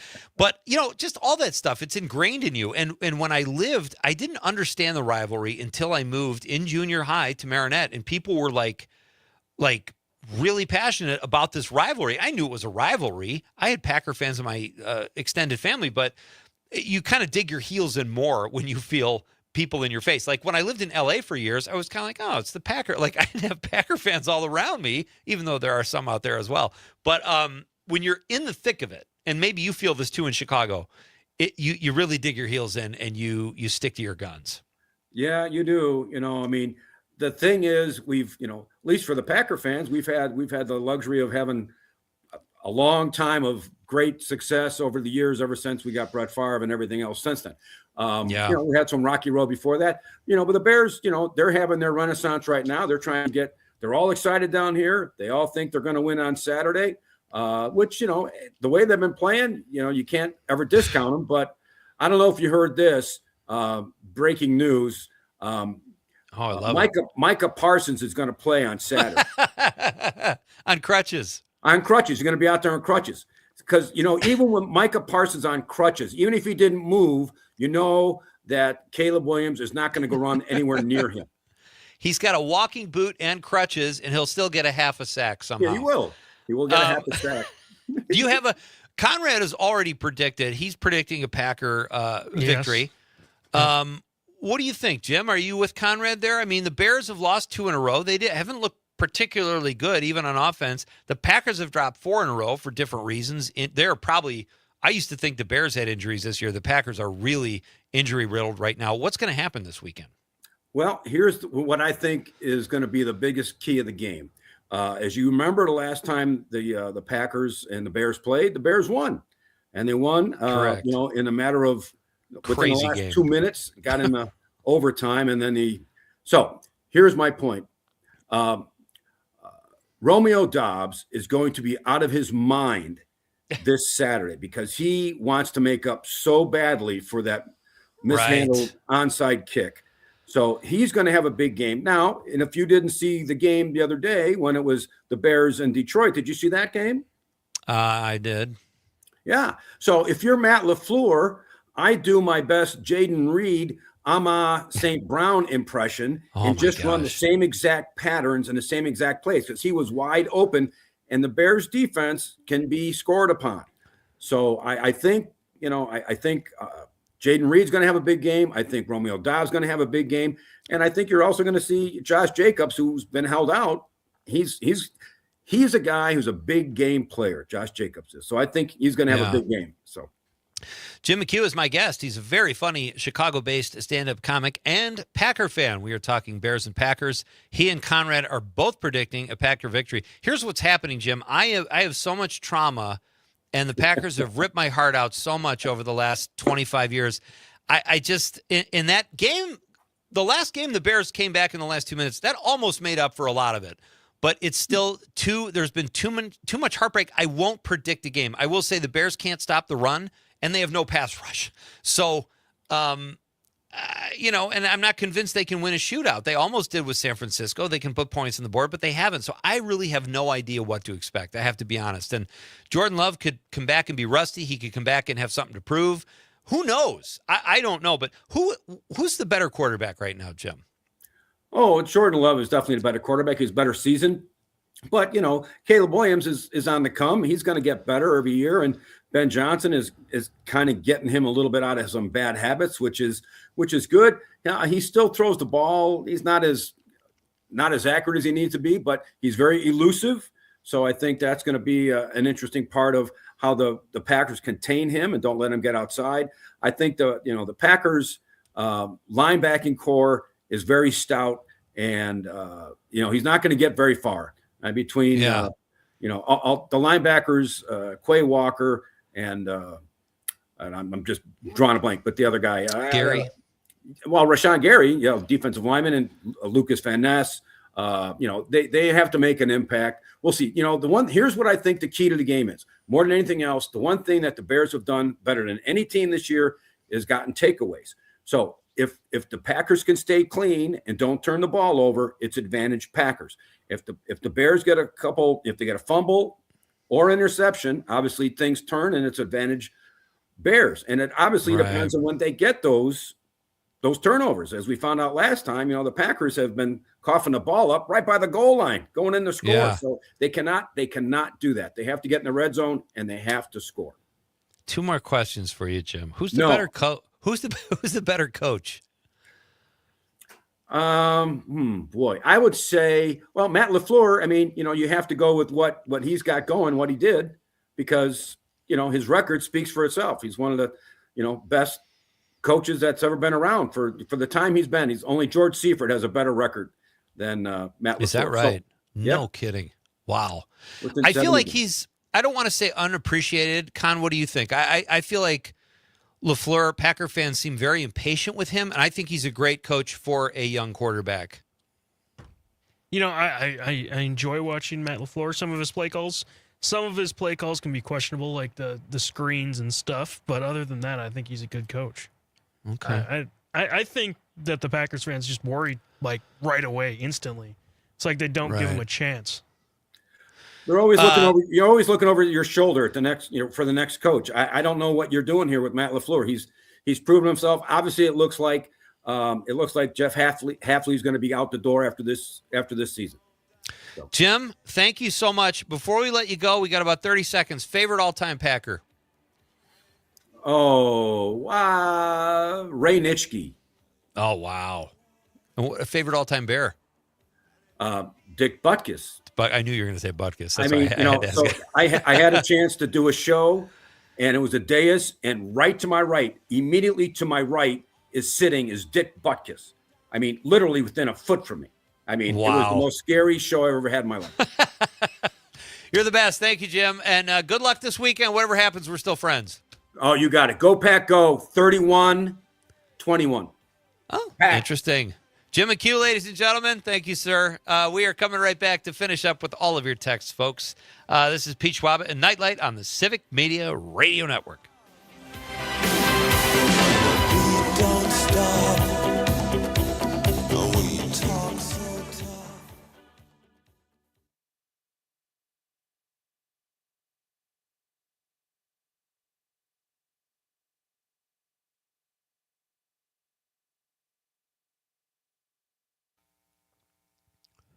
You trying to talk, Pete? Yeah. Can Jim hear me? I can hear you, Pete. Hey, thanks, buddy. Really appreciate it. And thanks for Oh. filling in last minute. I know I was trying to get you on later in the week, but this just worked out really well. Thank you so much. Whatever you needed, man. No problem. I Yeah. greatly appreciate you having me on. And, it's going to be an exciting week, an exciting game. I know the Bear fans, they're a little bit, they're confident, but yet they know they haven't really won a lot of games in any kind of dominant fashion. It's been a lot of last-minute stuff. But you still got to win games, and they did, so. We'll see what happens. Yeah, it'll be fun. Let me know about Patty, too. I will. As soon as I hear back from her about that, I will let you know. Okay, buddy. Thanks so much, Jim. Happy New Year, Pete. Happy New Year, Conrad. Thanks again, guys. You too, buddy. Thank you. Bye-bye.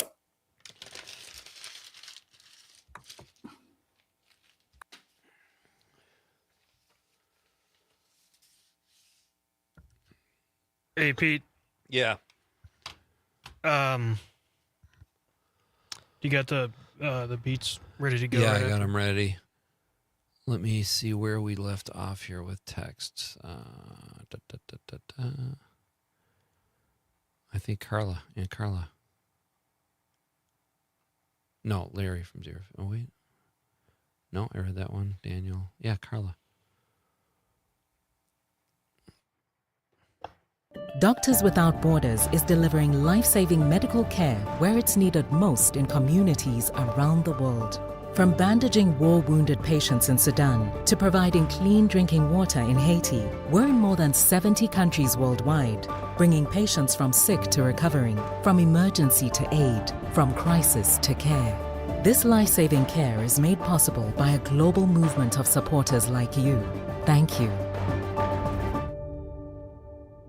Out here in the middle of these acres, it can feel like you're the only person on Earth. That's how it feels when you're struggling with your mental health. But you don't have to feel alone. Find more information at loveyourmindtoday.org. Brought to you by the Huntsman Mental Health Institute and the Ad Council. Reading aloud to children sharpens their listening skills, expands their vocabularies, and nurtures a lifelong love of reading. That's why Reading is Fundamental, the nation's leading children's literacy nonprofit, offers free monthly read-alouds by popular authors through its Rally to Read program. Visit rallytoread.org to watch the read-alouds and discover exciting reading activities for school and home. Visit rallytoread.org today. I was stuck in a state of panic and endless rituals, so I made the call. Mental health care works when you make the call. Visit mentalhealthcareworks.org. A message from the American Psychiatric Association.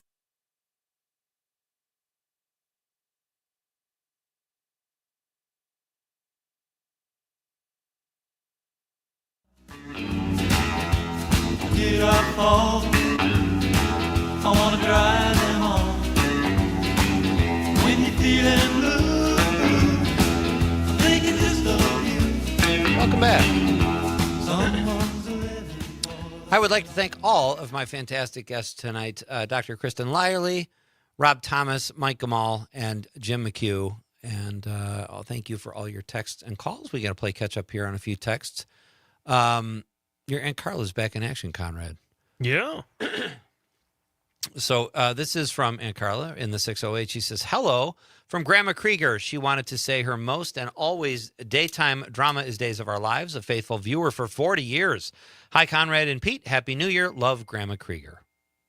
Love back at you. Yeah, absolutely. Thank you, Grandma Krieger. And Carla says, now she follows Days of Our Lives on Peacock, long gone on NBC. Susan from McFarland in the 60. Oh, I'm sorry, that was a phone call. In the 608, no name. My classmate was very athletic. He was an excellent swimmer. He died in the local pool after an epileptic seizure. He drowned. Oh, that is horrifying. And that was a text that we received when Mike Gamal was here talking about epilepsy and how, and Mike's theory was that epilepsy, it doesn't get funded because people don't see the effects of it unless someone is having a seizure. So that was a very telling text as well. Thank you, 608. Bridget from the 818 says, I get into The Bachelor sometimes. I think I will watch an episode or two and get hooked. Yeah, that's pretty cheesy, Con. I think a lot of people, I don't know. reality shows count. I think that The Bachelor is one of the worst ones out there. I agree. And it is, I mean, it's not a soap opera. Cheesy galore. But it's definitely cheesy. Thank you, Bridget. Steven in the 262 says, wait a minute, Kevin Bacon did the Worm movie and the Bondsman. It's not a high bar. I said the followers was kind of low for Kevin Bacon, beneath him. And, I don't think he's one of the best actors out there, but he's a solid actor. What's the Worm movie? I thought the show was bad. Tremors. Really good thriller. Really cheesy, speaking of cheese, but it was fun.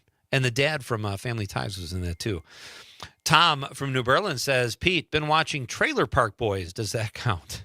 Trailer Park Boys is pretty funny. I've only seen a few episodes, but I laughed. Tom says, grew up on Days, meaning Days of Our Lives. My pal Paul Gilmartin used to do a joke. Say, when you talk about Days of Our Lives, you just say Days. When you say All My Children, people just say All My Kids, because people who watch soap operas don't have time to say the whole thing. Was such a great joke. We are forgetting one of the actors in All My Children, too. Draker Morey? No. Bryce. Who? Gunther. Oh, he was Bryce from All My... God, that's one of the funniest lines ever on Friends, when Joey realizes that Gunther was a soap star, too. And now he's working in the coffee shop. That was brilliant. Larry from the 608 says, B5. I don't know who that is. Did a cameo on... Yeah. Who's that, B5? B5. No, I was just... The next text clears it up. Oh, okay. Did a cameo on All My Children long after I was watching, but their song Erica Kane captures how she messed up guys and why those college guys found it therapeutic to boo her. Oh, Larry is the guy that watched it in his dorm room. Gotcha. Larry also says, to continue, B5 appeared in the April 25th, 2008 episode as activists rallying for Erica's release from prison. During the appearance, the group performed Erica Kane. They also taped a video for the song with Susan Lucci. Rapper Lil' Kim at times refers to herself as the Black Erica Kane. Rapper Speaker Knocker's last release before dying in 2014 was titled Erica Kane. Look at this. Larry even footnoted. He's got. That's impressive.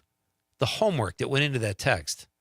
Larry is officially board certified as a texter. Well done, sir. Thank you, Larry. Steady Eddie in the 608 says, Pete, did you know the Brenda Lee holiday hit song Rockin' Around the Christmas Tree was originally titled Getting Busy Around the Christmas Tree? He says I might be mistaken about that. I kind of wish that was true. No, I think that's real.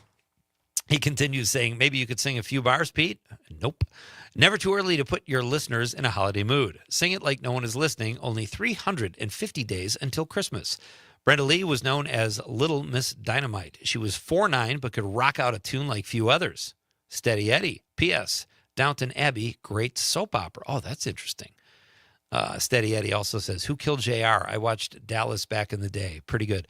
That was going to be my choice too, Eddie, because as a kid, I was thinking of Larry Hagman. I remember watching Dallas and just not really being too young to understand it, but it did seem cheesy to me, even as a kid.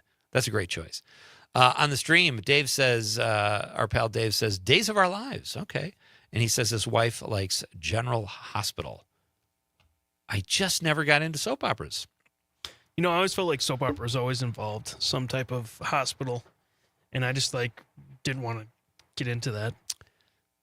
Yeah, a lot of them do. But I had a serious crush on Susan Lucci when I was a kid. And I never, I don't know, just never got into it. The soap opera. But I would see her on the award shows. And when she lost, you probably don't remember this, Con, but she lost 18 years in a row. Something like that. She didn't get an Emmy. And I'm like, this is just mean at some point. Because at some point, someone who's nominated 18 times or 15 times or whatever it was deserves an Emmy. If she's in the conversation, give her the damn Emmy. I wouldn't even show up anymore if I lost 18 times in a row. Yeah, really. At some point, she's kind of a glutton for punishment, I guess. Why even go? Larry from Deerfield says, AI, and I thank you. Well, that's, AI. He's still footnoted. He took a shortcut with his pal ChatGPT. I mean, yeah, my wife's exactly. best friend. I love it, I love ChatGPT. I got nothing against it. Actually, I hate it. It did a really fast about face there. It can make quizzes for me, so I like it. Yeah. Fair enough. And Larry sent a link that we'll have to play off the air because I don't know if it's clean or not. But thank you, everybody, for your texts and calls you always make whenever we do the show from Madison. It's just more fun when you guys participate, as it is every night. So we will be back again tomorrow night to do this all over again, back on the home court in Green Bay. On behalf of the lovable producer, Conrad, I'm Pete Schwaba saying good night, Wisconsin.